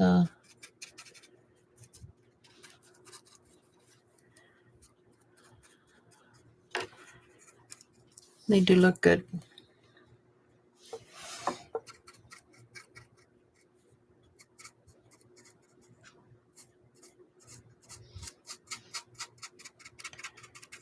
Mm-hmm.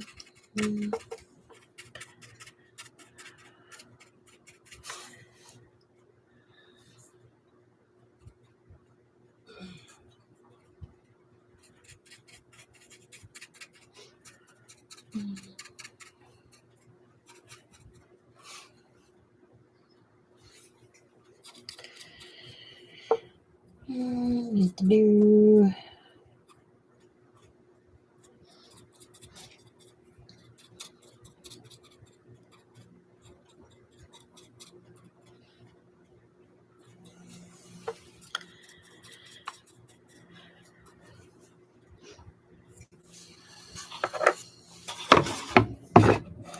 Come on, get it to me nicely. There we go. I'm trying to knock stuff over on my other end of my table. Keep hitting stuff. And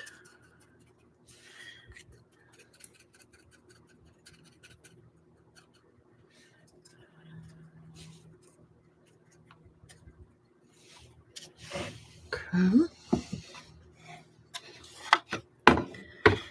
And again, this is hard to do because I can't swing it around and keep it in view because I have stuff here on my left side and stuff on my right, so I have to just kind of shuffle it around to how you can see it. And it was like, this is very, very 3D-ish, and I can't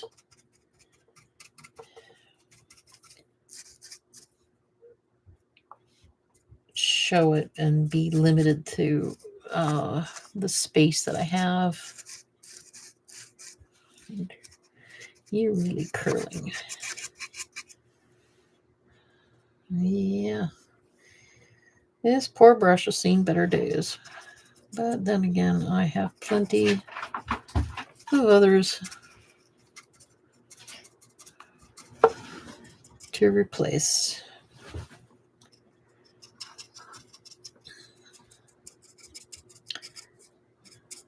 I was at Michael's this morning. They had the other kids' brushes that are like this, and I'm like, yeah, I think I'll hold off on buying brushes because I also have a drawer full of brushes too that are different ones. Sometimes I just get a brush and I really like how it feels. I like how it gives and stuff. And like these ones are nice. They have this little gel thing on them, and they're nice. I like them. And I will use them until they shred apart and fall apart. Sometimes you end up getting a brush to a point where you use a brush like this and it gets really nasty, gnarly, and then it becomes the best brush because you can it gives you that certain pattern that you want on certain things, and so you use that.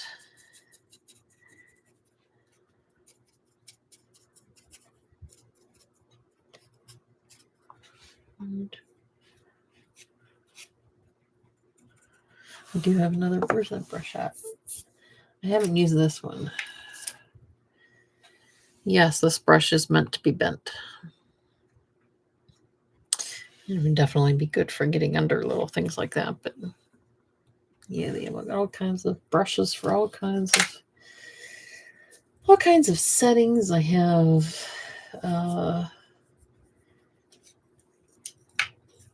wedge or angle brushes. I have these. They're kind of like for pinstriping. Very, very fine, thin ones. And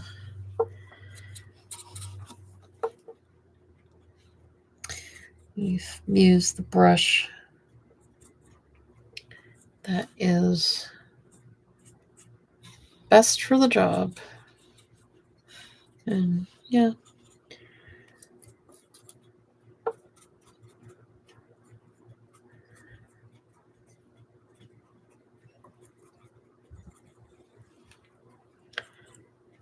Oh, he's cute. All right. This last guy.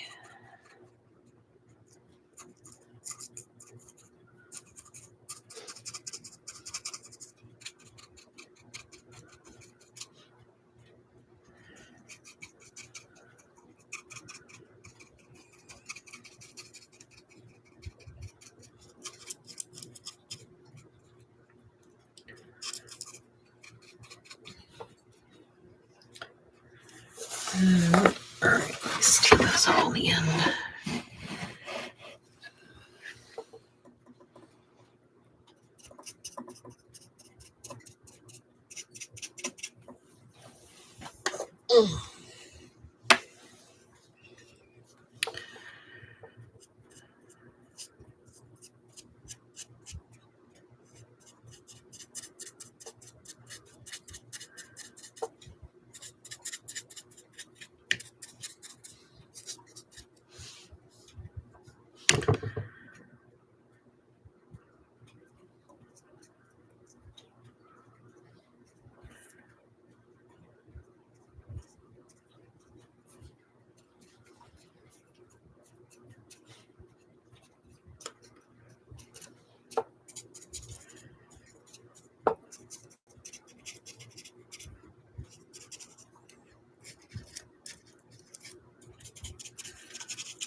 That looks very mossy.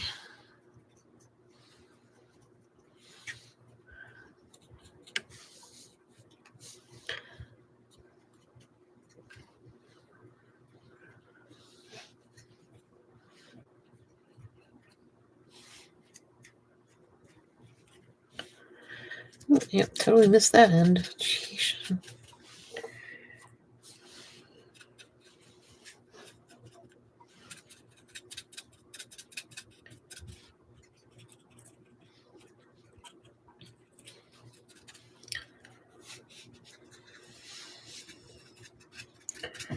Yeah, if I really wanted to do this, like,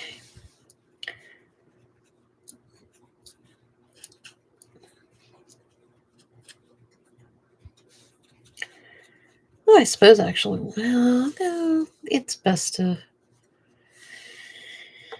I was thinking, like, I could have,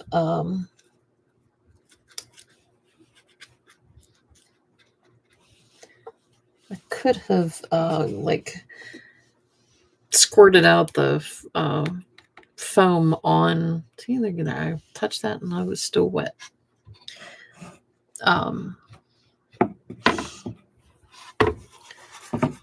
The foam on something that I could have peeled it off of and used it. Get the paint off my fingernail.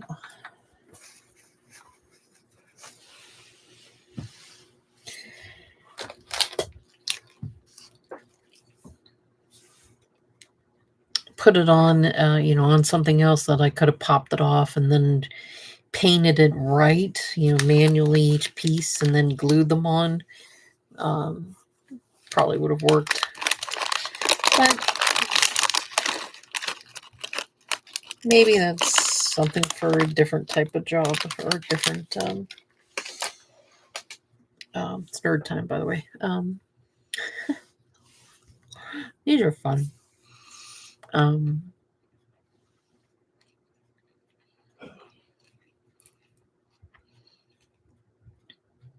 So that you could get, like the wart to be the actual color, but like I said, maybe I can implement that on something else. Some other project that may need it. All right. Let's go back to this yellow one. What time are we at? You're 6 o'clock.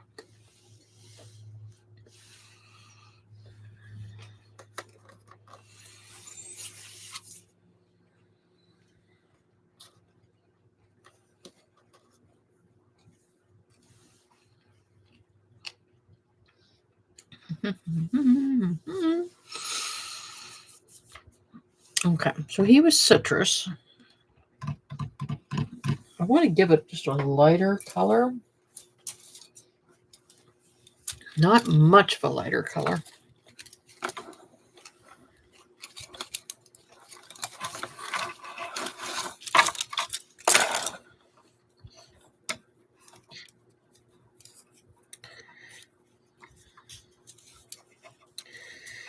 So yeah, there's the color it was. Let me move that out of the way. There's the color it was. There's the next color that was a put on. I don't know if I want to put that one on. I don't want to put yellow like a neon yellow. I don't want that. And I don't want to go too light.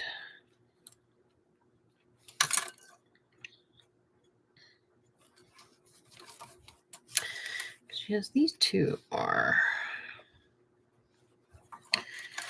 very close.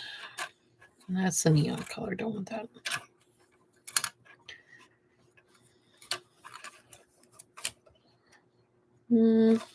Maybe. You're called sunshine yellow.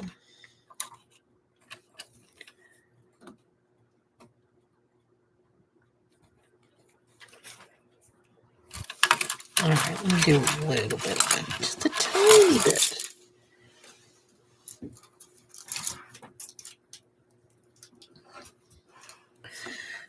Oh.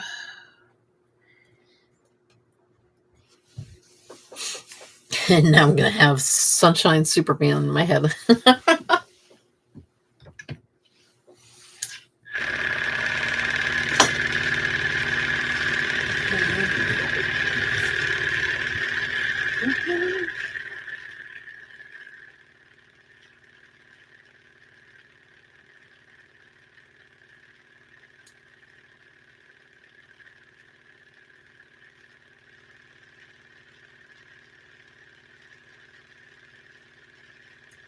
Oh, you're good. I hope she's doing good, Jerlea.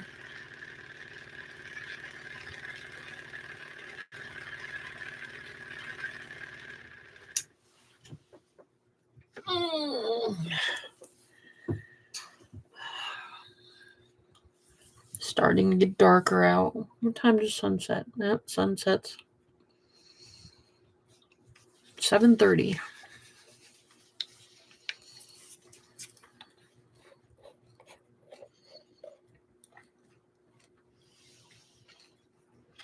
All right, this is going to be very, very sparingly. Actually, so sparingly, I'm actually going to use, this is called a round tip brush. Was rounder. Actually, so okay. That's a round tip brush. This has been a used and abused round tip brush. So used to look like that. But that's what I mean. So like for other paint brushes that I have, I've got a backup one and a backup of the backup one and a backup of the backup one.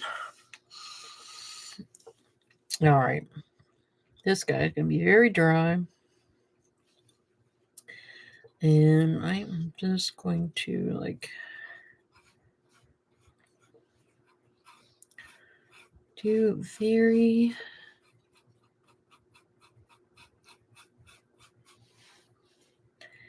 straight down the middle.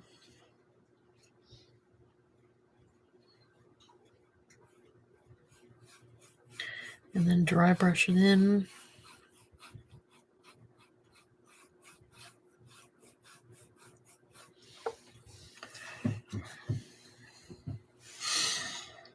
Yep, and it's such a light yellow, it is not really appearing.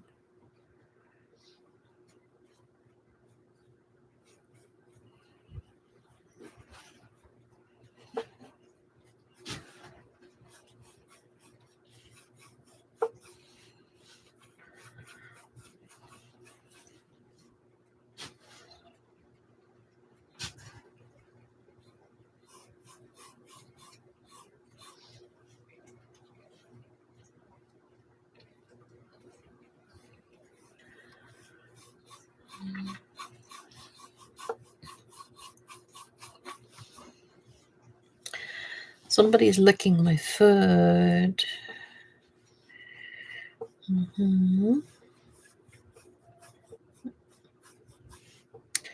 That tells me she's hungry.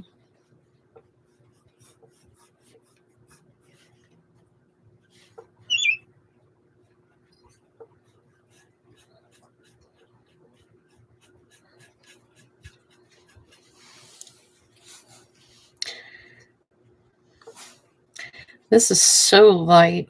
It's actually, if I angle it, I can see it.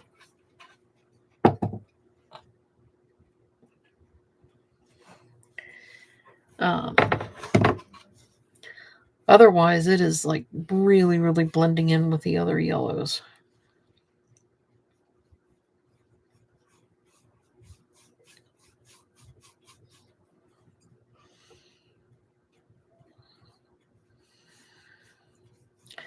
But I don't want to make it the super bright yellow because that's not, these kinds of pumpkins are this yellow. They're very flat yellow. They're not,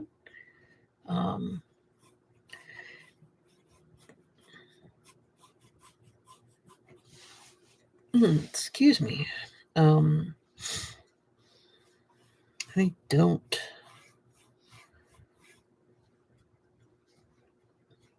They don't have much. They're pretty much like an orange pumpkin, but they're yellow. There's no. There's not much to them.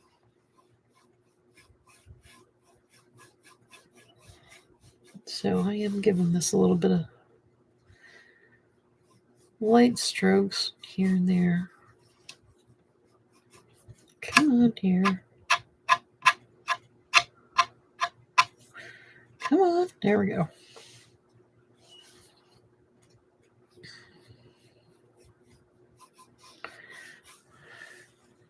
So, yeah, even this little set that I just did here, it's very, very blended in with the yellow behind it. So I'm just going to give it a little bit more stronger highlight. Yeah, that popped up. Okay, so I'm just going to do the same here. Go this way.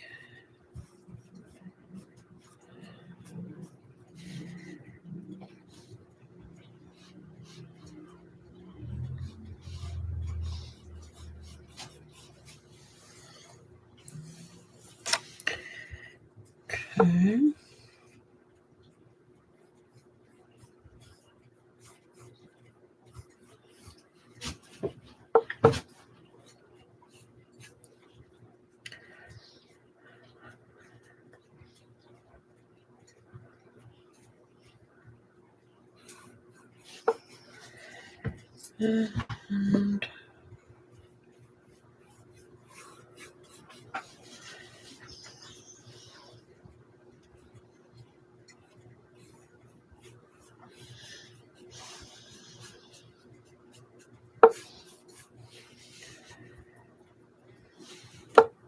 And up in here.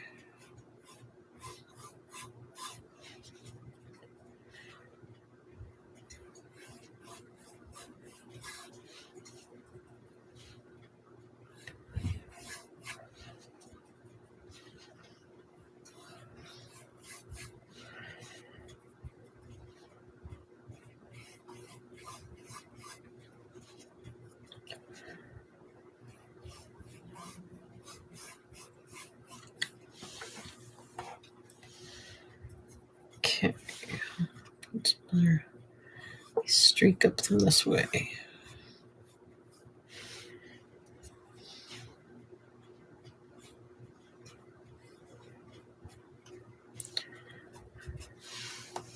There we go. I figured he'd be the easier one of them to do. Okay. Put that there. Yep.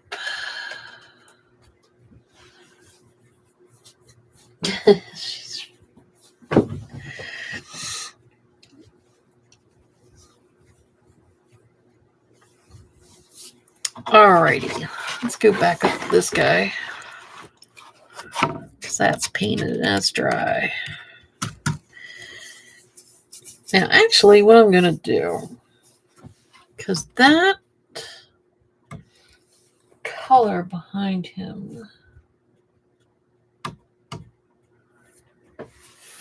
if my notes were right, where the heck did it go? 26-1A. Oh, your big bottle. Really?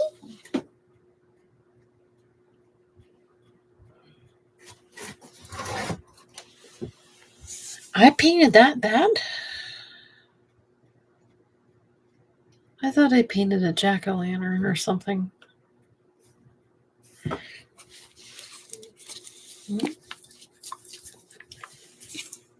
Apparently I did. Yeah, I guess it is. Okay.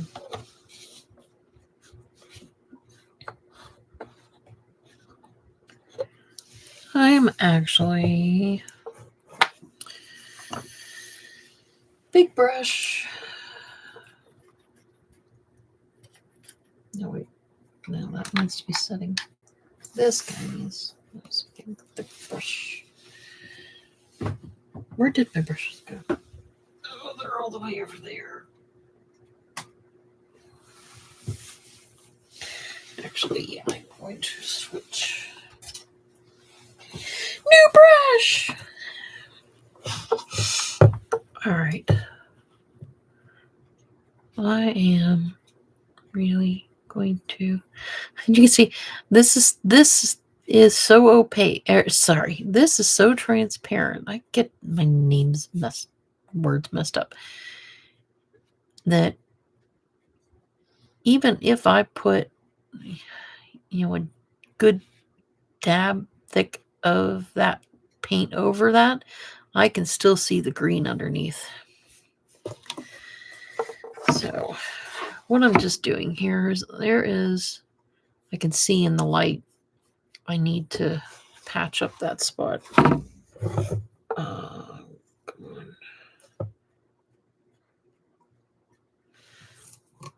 So I'm just going to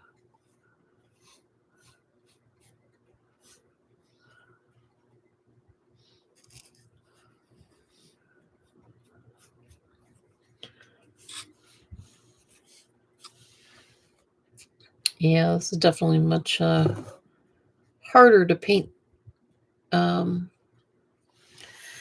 with these warts in the way. And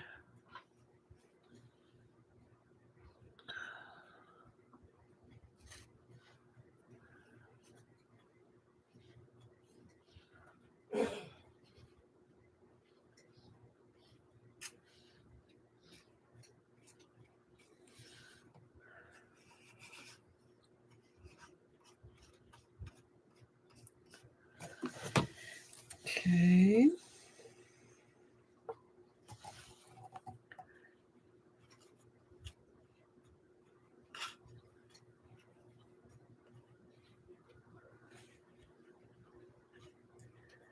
This is a very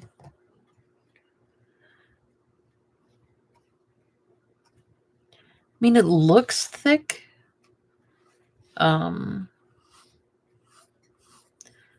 But it is very transparent. And it's only showing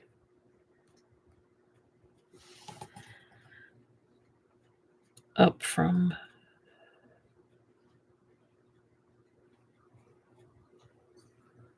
whoa, where the heck did that come from? Oh.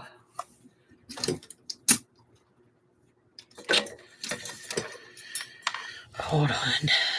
I got a great big gob of something here. Okay.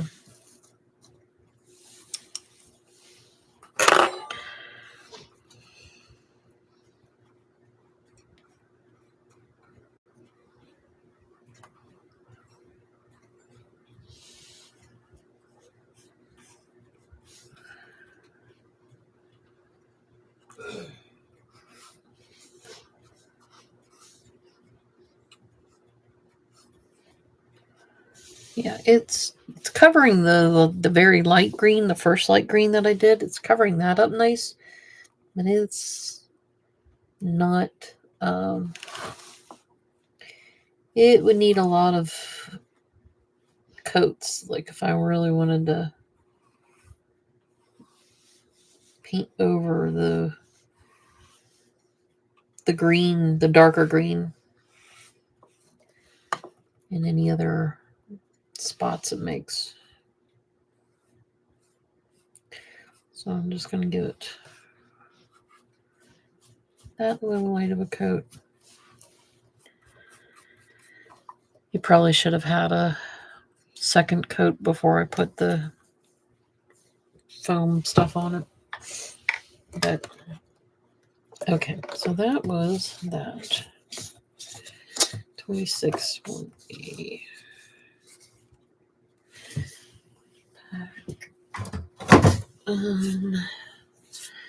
26 29A. Okay. Oh, that by the way was Craftsmart orange. And I'm going to apply a little bit of the dark orange. This is going to be a little rough. Actually, no, I'm not. I was going to put it in like the grooves and stuff, but no, not going to. Okay.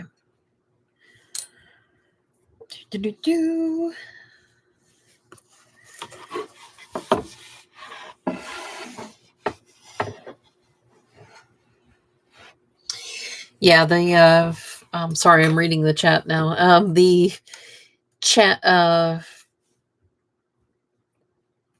currently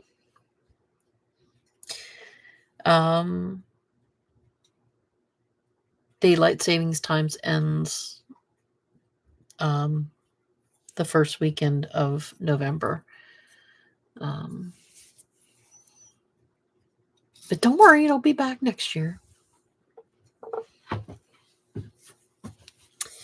But it always kills me that people, why do we need daylight savings time? Like, well, to be honest, if you didn't have it, the sun would rise at 3 o'clock in the morning in certain areas, like the lower half of the United States. And then you'd be complaining about that.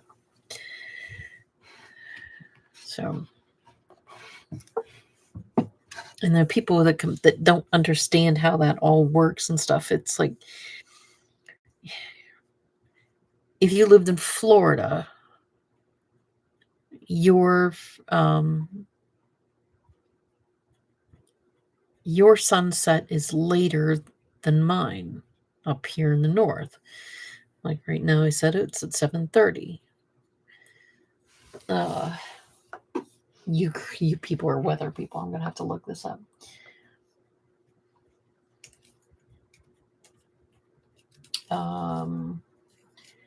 Let me try Miami.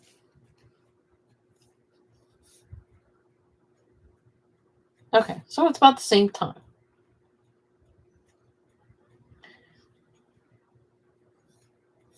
So, but I don't know.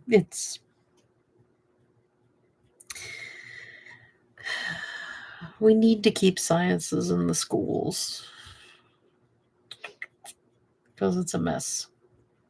It's going to be worse. Don't like it. It is. All right. You.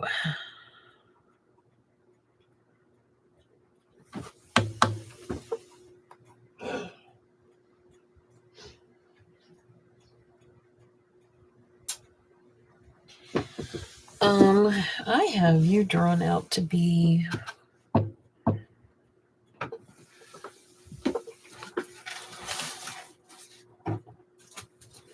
or am I looking at the wrong? No, I'm looking at the right one.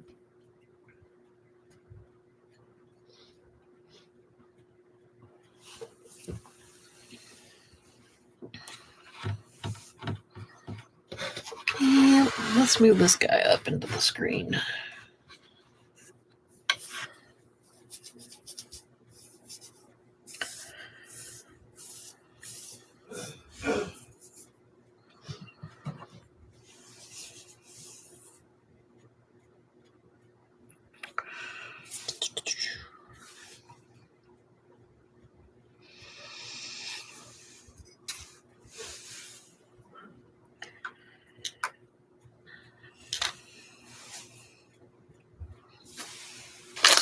While I think about it. Need more nerds.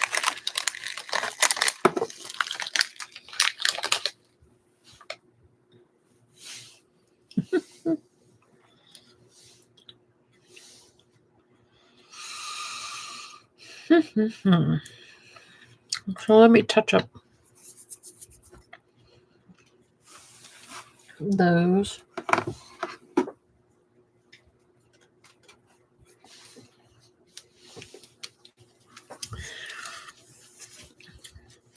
They keep saying that they're going to get rid of it, and they're going to get rid of it, and they're going to get rid of it. But I remember as a kid getting on a bus at, I think it was 8 o'clock in the morning. And I remember my mom having to bring a flashlight because it was so dark out, we couldn't see. And I know that there was a story.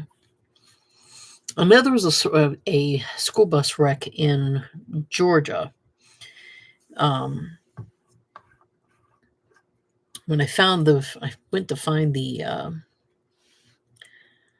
story, and they said that it was really, really due to the brakes failing on the bus. But I'm going to say there was also one up here in either Pennsylvania or New York that students were hit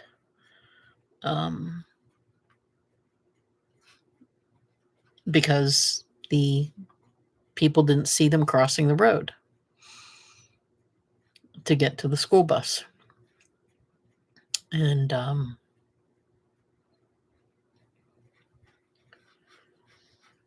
I actually found out just the other day about, when you see the school buses now, there's that bar that goes across the front to prevent, it's really to prevent the kids from running out in front of the bus in case somebody whizzes past them illegally.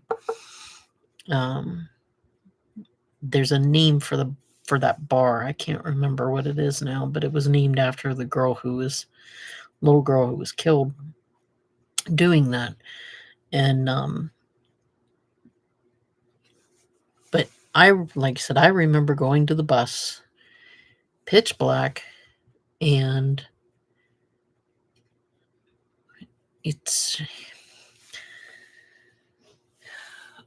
I'm sorry, folks, you live on planet Earth.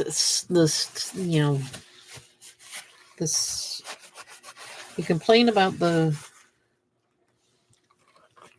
sun and moon and sunset and sunrise all you want, but there are reasons why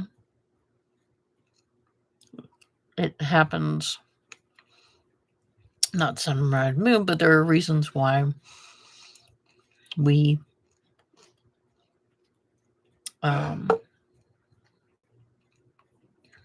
have daylight savings time and stuff like that. And it is really because you don't want the kids going to the school in the absolute dark, pitch black.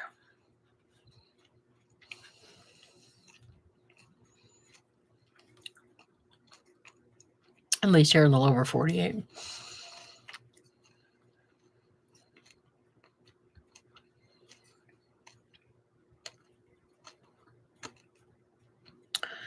But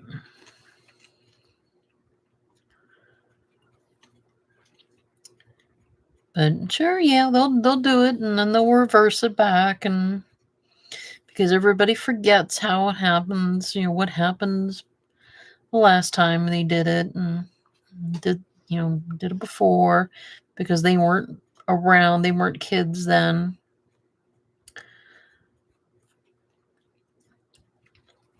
Everybody thinks it's a big inconvenience, but it's really not. When everybody will complain about how dark it is in the morning and you can't see, and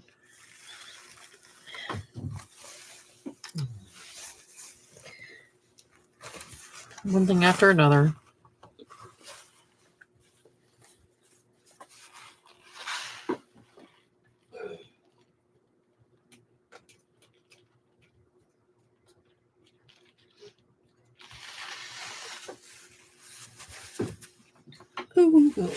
Are you a... Nope, you're not a nerd. Well, little orange dot, and I thought it was a nerd, and I almost picked it up to eat it, and it was a piece of paint. Don't want that.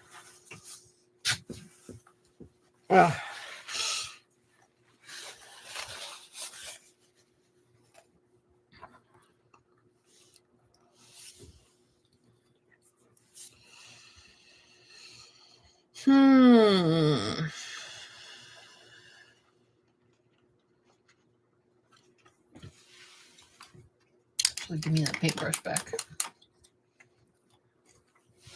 But you can't see, but I can. I see a little bit of black, and I missed on one down here.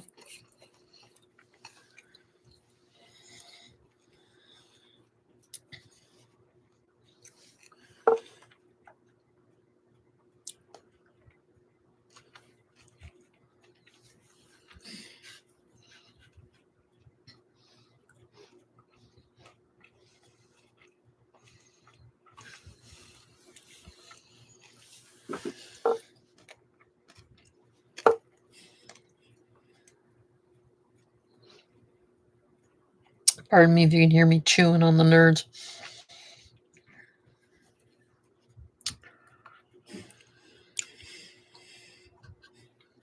All right, come on here.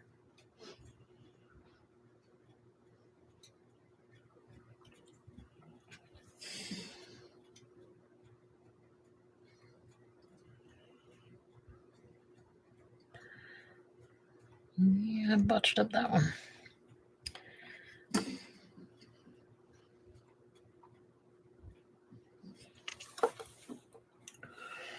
And there's one down here. No, where's it? No, you're not. But you are.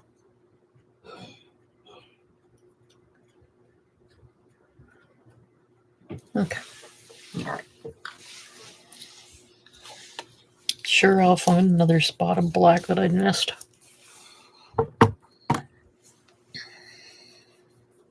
It's just these things are so cumbersome to like try to get every nook and cranny and get your brush in the right spot and stuff.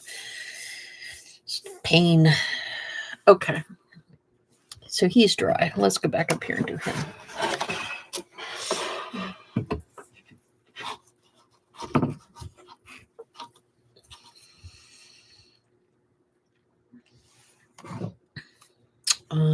I'm going to do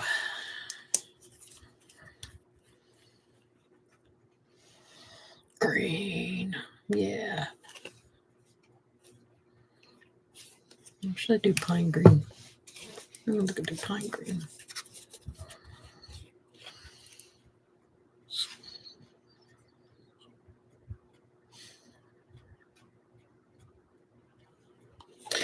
No, I'm going to do green. Green as in dark foliage green. This green, that green, this green.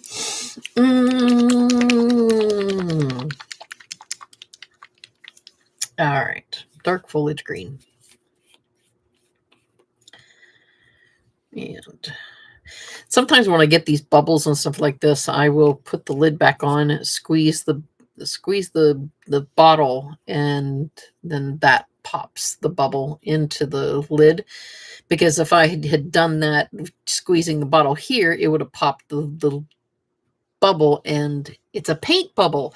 So it would have likely gone someplace that I wouldn't have liked. So there is rhymes. Reason for the madness, right? Or should I just say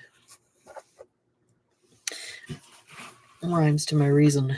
Okay, I am just going to do this. Excuse me, taking a sponge brush.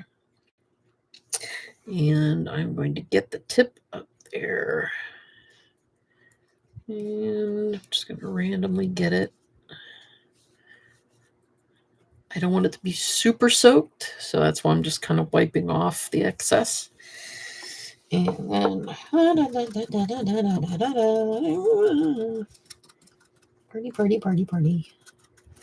party, splat, party. And I scraped it there. Oh, that's fine.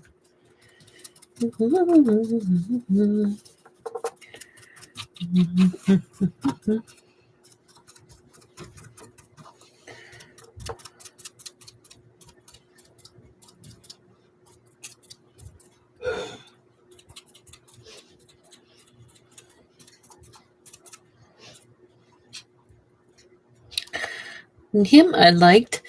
I like how I've still got some of that original light green in here. This is the thistle showing. So I'm actually not going to put a ton of the dark green on him. I want to actually just touch him across the top because I want that one to show that. So, okay.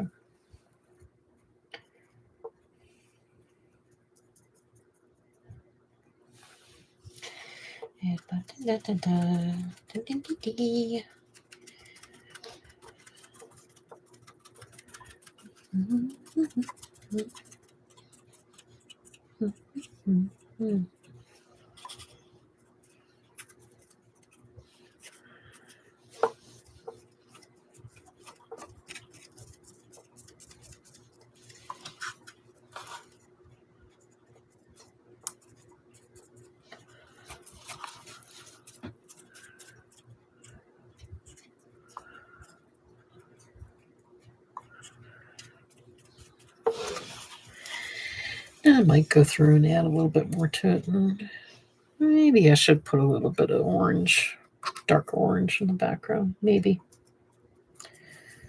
Spongy.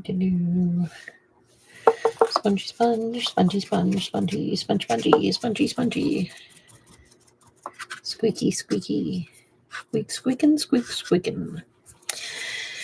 What to do? Spongy, spongy.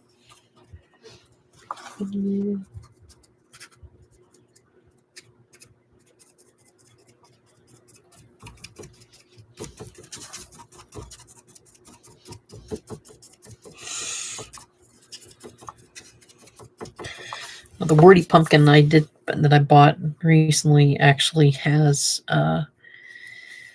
ones like this where there is actually a lot of brown color, and I actually could do that. I could splotch a brown color on that. Actually, I should.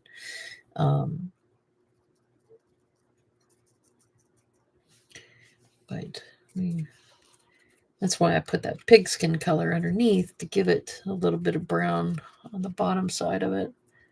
But 1, 2.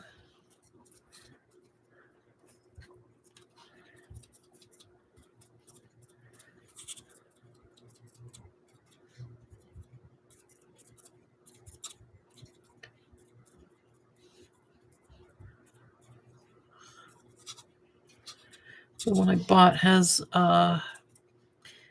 very random colors for the warts. I liked it. So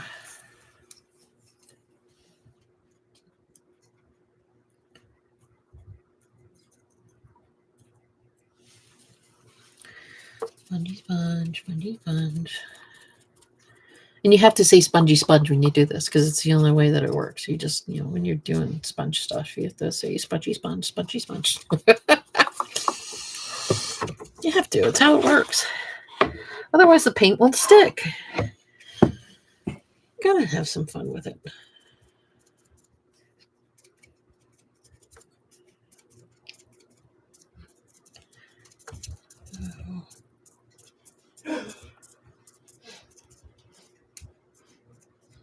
Hopefully next year I might actually have some ceramics to paint. Be fun. I like doing that.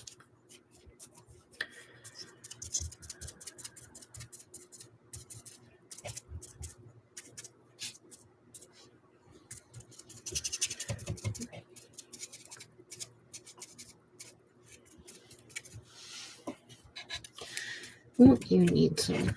Actually, I'll put brown on that one.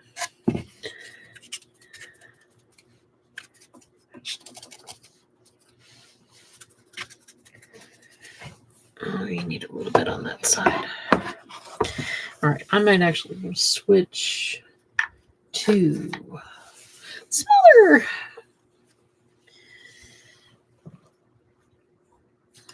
And yes, I wash these out. I rinse them and squeeze them, to get the paint out of them so that I can reuse them over and over and over again because I hate wasting these. I don't like one-time use things unless it's absolutely necessary, but I needed a smaller spongy sponge, and I see a dog hair or something on it. Okay. What you gotta see. And spongy sponge, spongy sponge. Spongy sponge.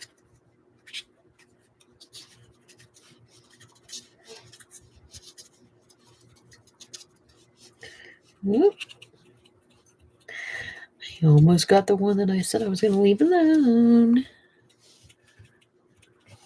Okay.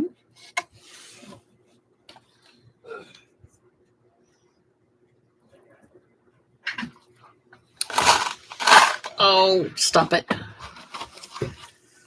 Those are the beads on the other end. I knew there was a big hair. Come on. There we go. Be gone, hair. Just knocked over some beads. And put them down there. And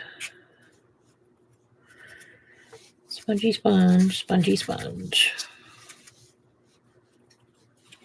Almost did that one again.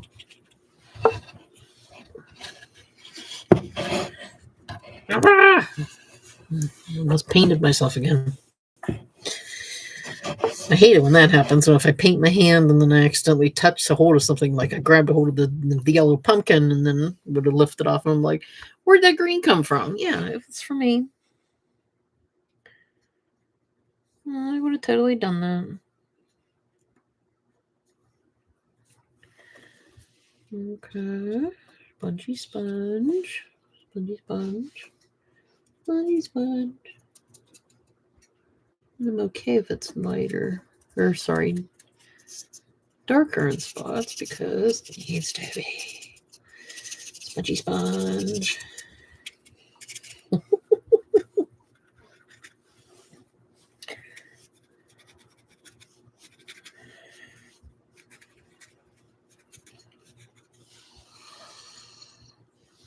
He's looking good.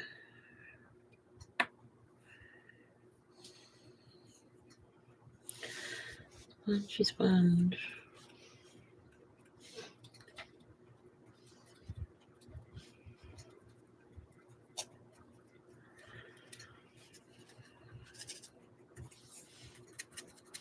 Spongy sponge. Okay. That'll work.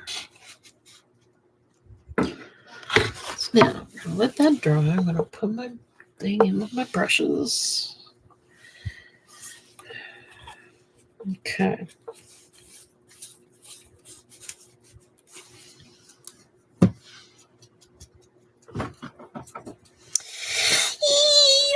Morty. Okay. So let's see. I did say that was 20. I'm gonna do 29. Should I?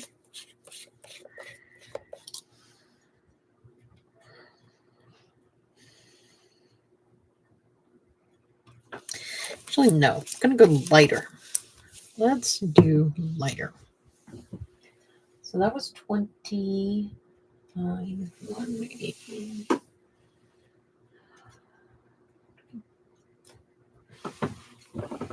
You, jack-o'-lantern. I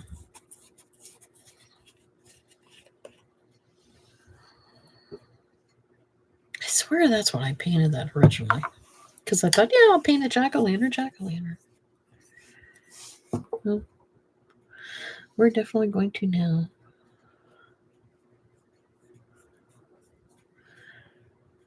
So I'm just trying to paint a couple highlights here.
Yeah, that is very close to the color.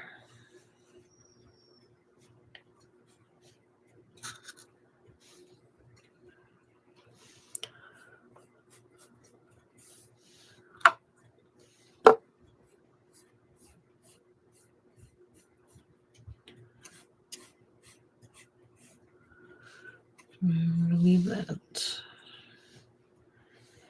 Then go here.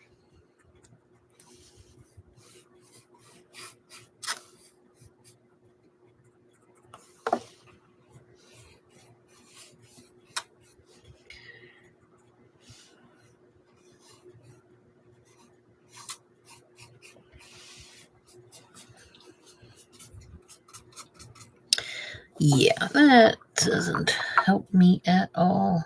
Actually, it does help me cover up that one.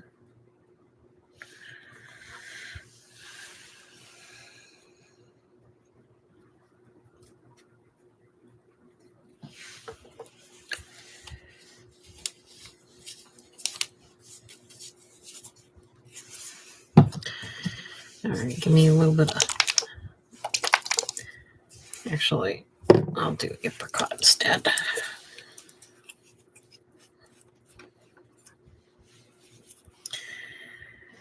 Let me clean my thing.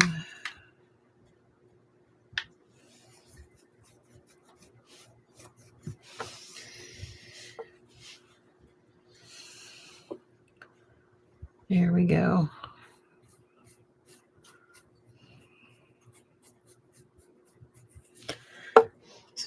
Hair.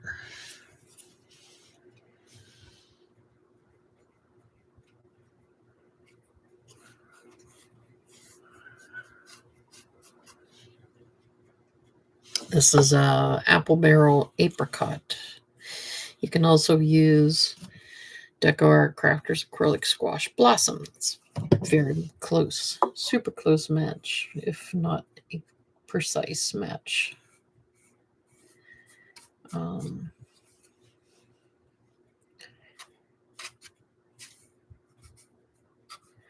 I'm just doing this to highlight the orange to give the orange pumpkin part, to not make it look so flat against the colors of the warts, because somebody's put her head.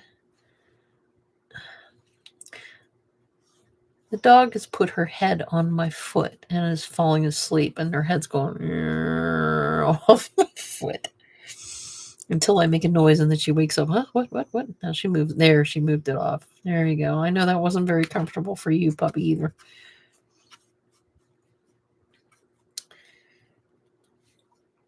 But it's nice that she likes to lie underneath me once I do this, because she knows that she knows where I am. She knows that I'm not outside, that I'm not doing anything, that I'm not, someplace that she has to watch over me or anything like that. Yeah, she doesn't bark much. It's kind of been kind of funny when she does bark, because her bark is kind of metallic. It's a weird sound. It's just odd. So you definitely know when she barks versus when Ahsoka barks. Ahsoka has a mean bark. She could scare the crap out of you if you weren't expecting her to have a bark. She would let you know. Sabine's is it's very weird. It almost sounds like she's barking in a tin can or something like that. It's funny. And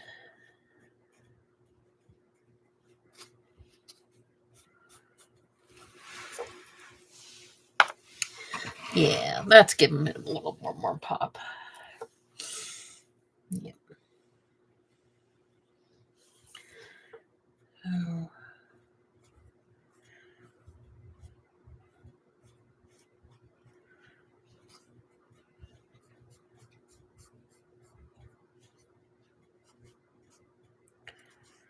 Really trying to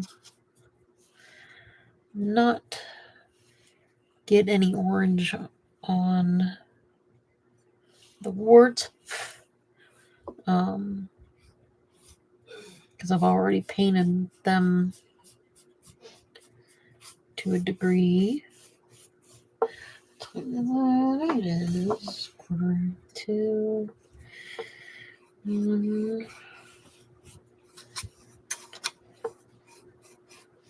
Okay. But That looks good. I'm liking that. I think I put cantaloupe on that one.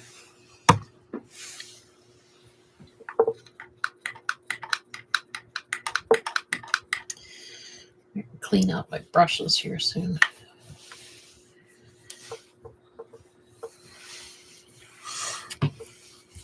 You just put a little bit of cantaloupe on it. Okay. If I can get that off. Ah. 551.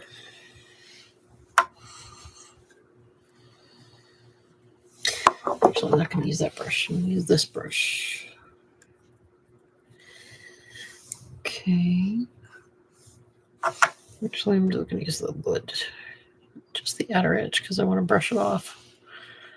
Okay, just give it a little bit of highlight here.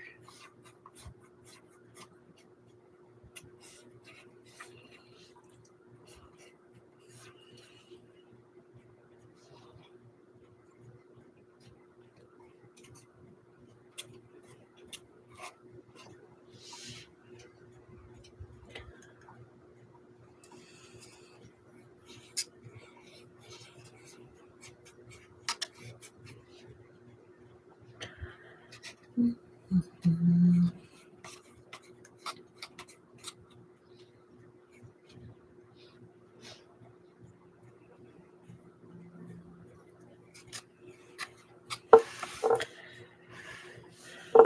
If I was airbrushing this, I'd have to mask off everything and get it all. So I've got the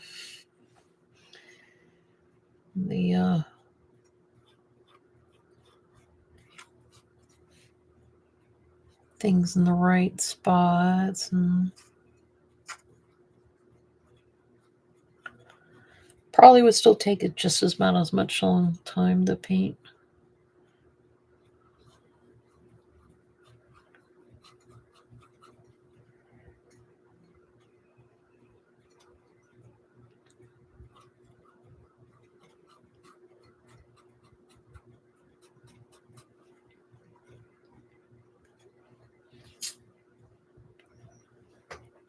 Trying to give it a little bit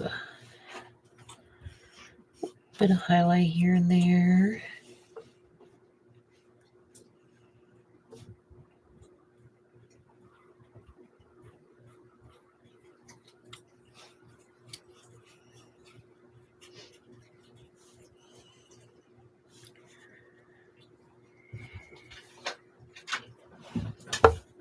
Oh, somebody's shifting spots.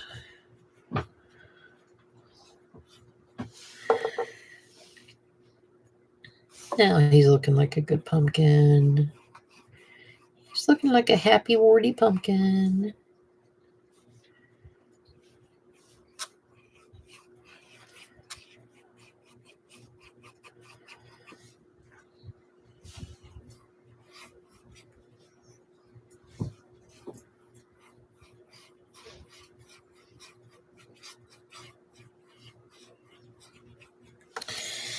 Yeah, happy, warty pumpkin. You have to run to the gas station really fast. Wow.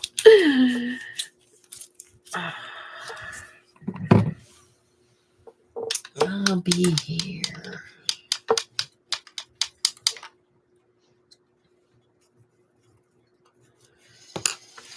Okay. I said I was going to put a little bit of brown on this.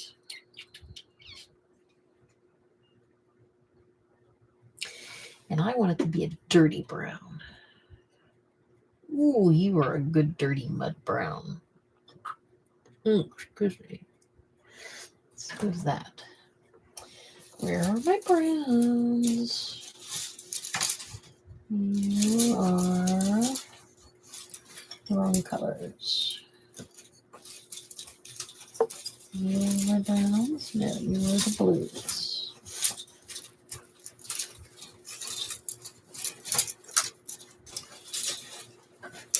What is it? Where'd the browns go? So those.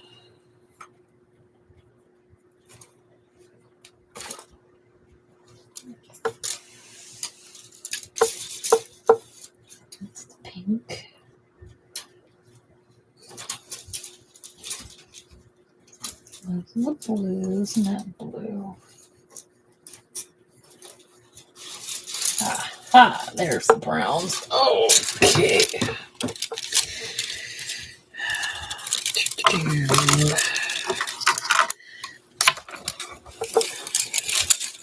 Kind of like these smaller in the smaller batches because it's easier to maneuver. What was I looking at here? That's a nice dark. Yeah, that is not what I'm looking at.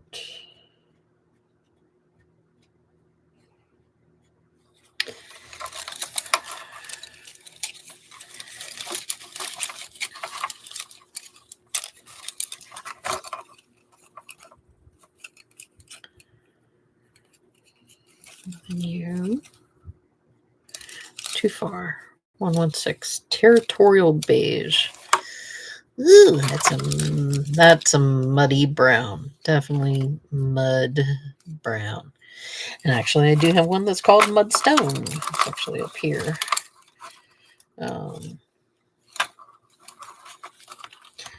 Where's it at? There's sandstone. Where did mudstone go?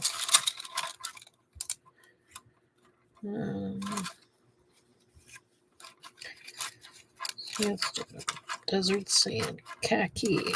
Not too far.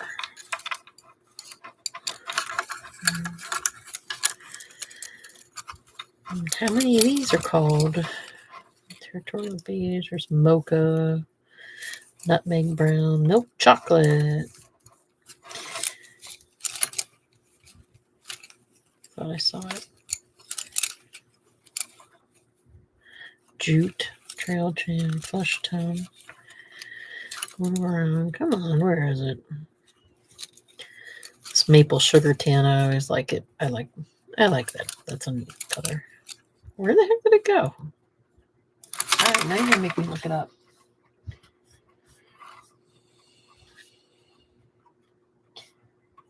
No, I have one called Mud.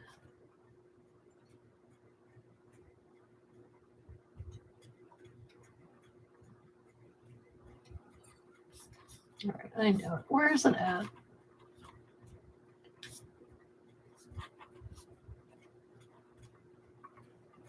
Mudstone 138. The grays. There. That's mud. Yeah, that's a muddy stone. Anyways, what I'm looking for. What I'm looking for is a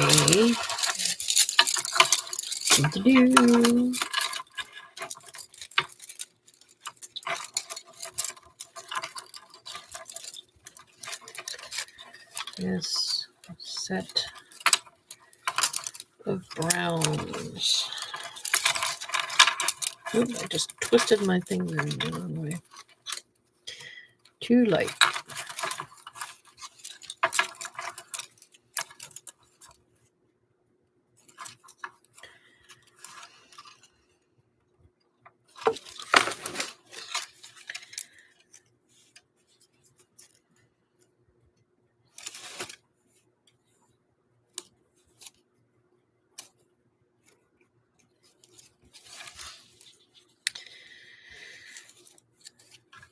See, this is a nice one. It's called Chocolate Bar. And that looks like a Hershey's chocolate bar. It's a perfect color for him. I think I am just going to go with brown iron oxide. That is one of those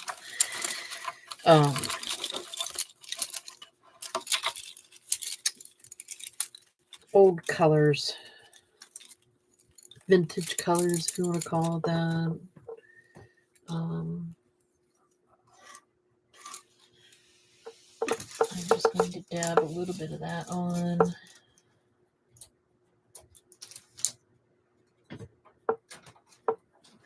And that was spice brown. And look at them, see what the number was on it, did I? Yeah, you did. There's brown. Brown iron oxide. Ooh. Oh, jeez. Sorry. Oh, okay, good. Just knocked me. Sorry.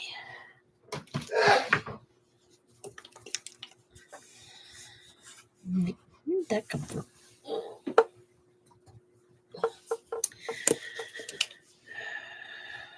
Here we go.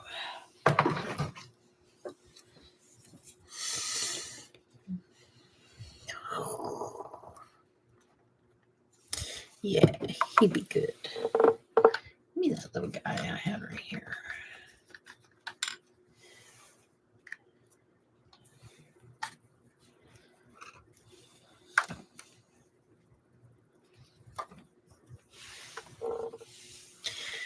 All right, wait a bit off the edge and without dog hairs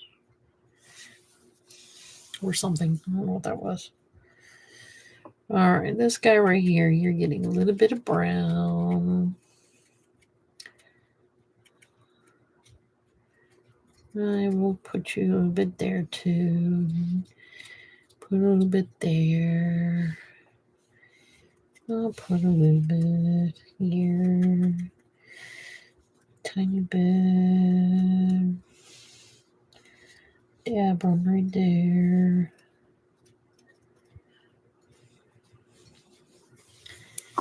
Yeah. Put a little bit here.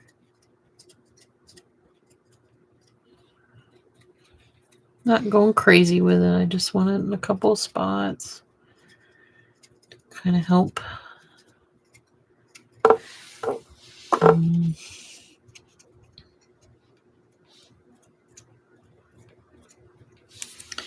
There we go. That works.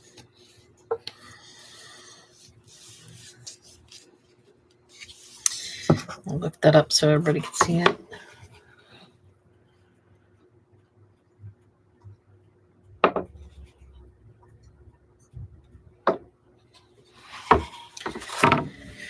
And while that is soaking and while this is here, give me, put the brown iron oxide back. Where'd it go? There it is.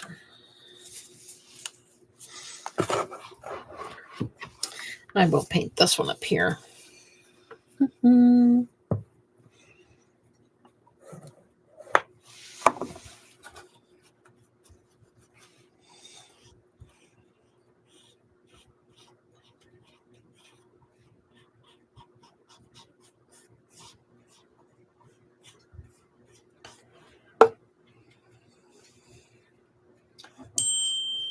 Bing, turn the page.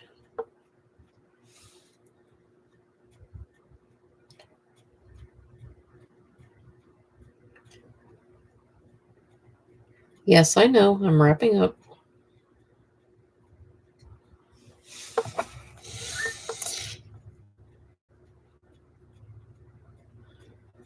Sorry, that was Sal. He wants me to get moving here so that we can not really canning the sauce. We're just putting it into containers to freeze. And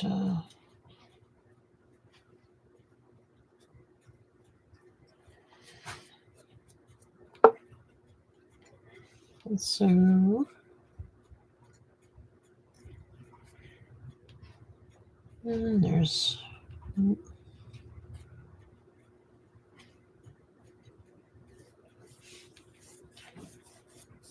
okay.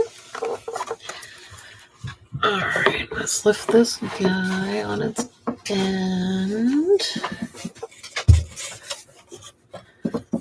and stick my finger through this mouth. Make sure stuff gets painted where it needs to get painted.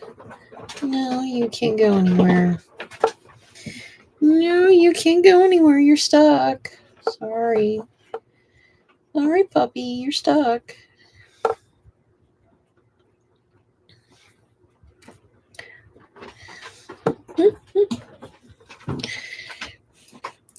See there, I went and did a stripe.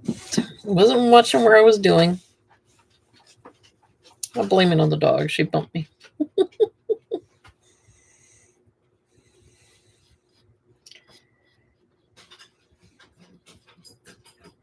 But I'm going to leave that there because there's green up here, there's green here.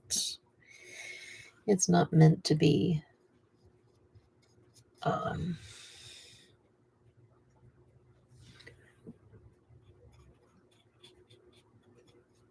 like, so these pumpkins are very organic. They're not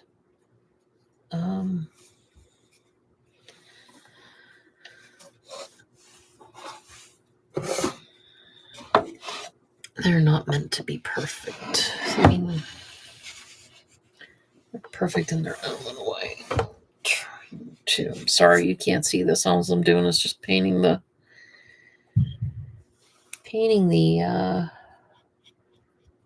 vine at the top of the pumpkin here.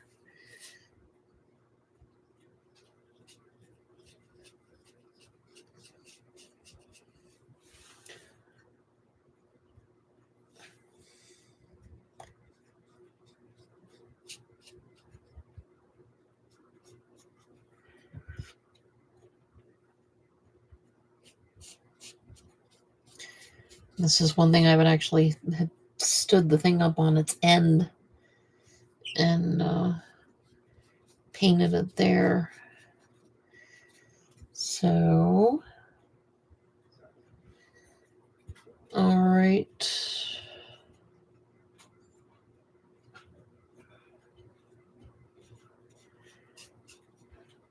Getting it to there. Okay. Alrighty.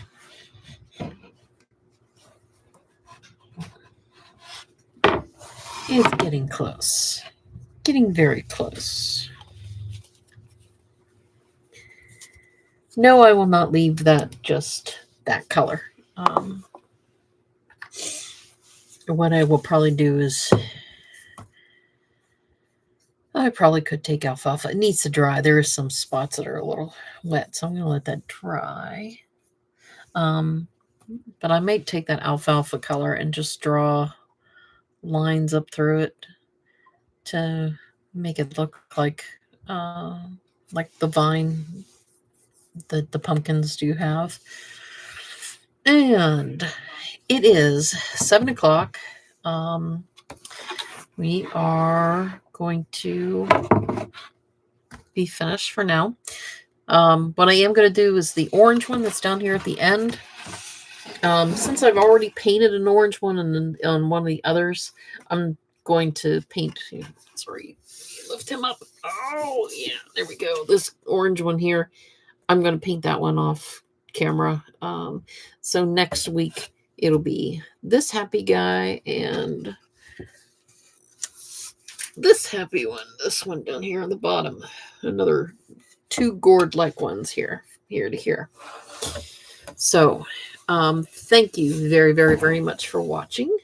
If you have watched this so far and watched it now, and I see another black spot I missed. Okay. Please like, subscribe. I try to just do this for your education, my fun.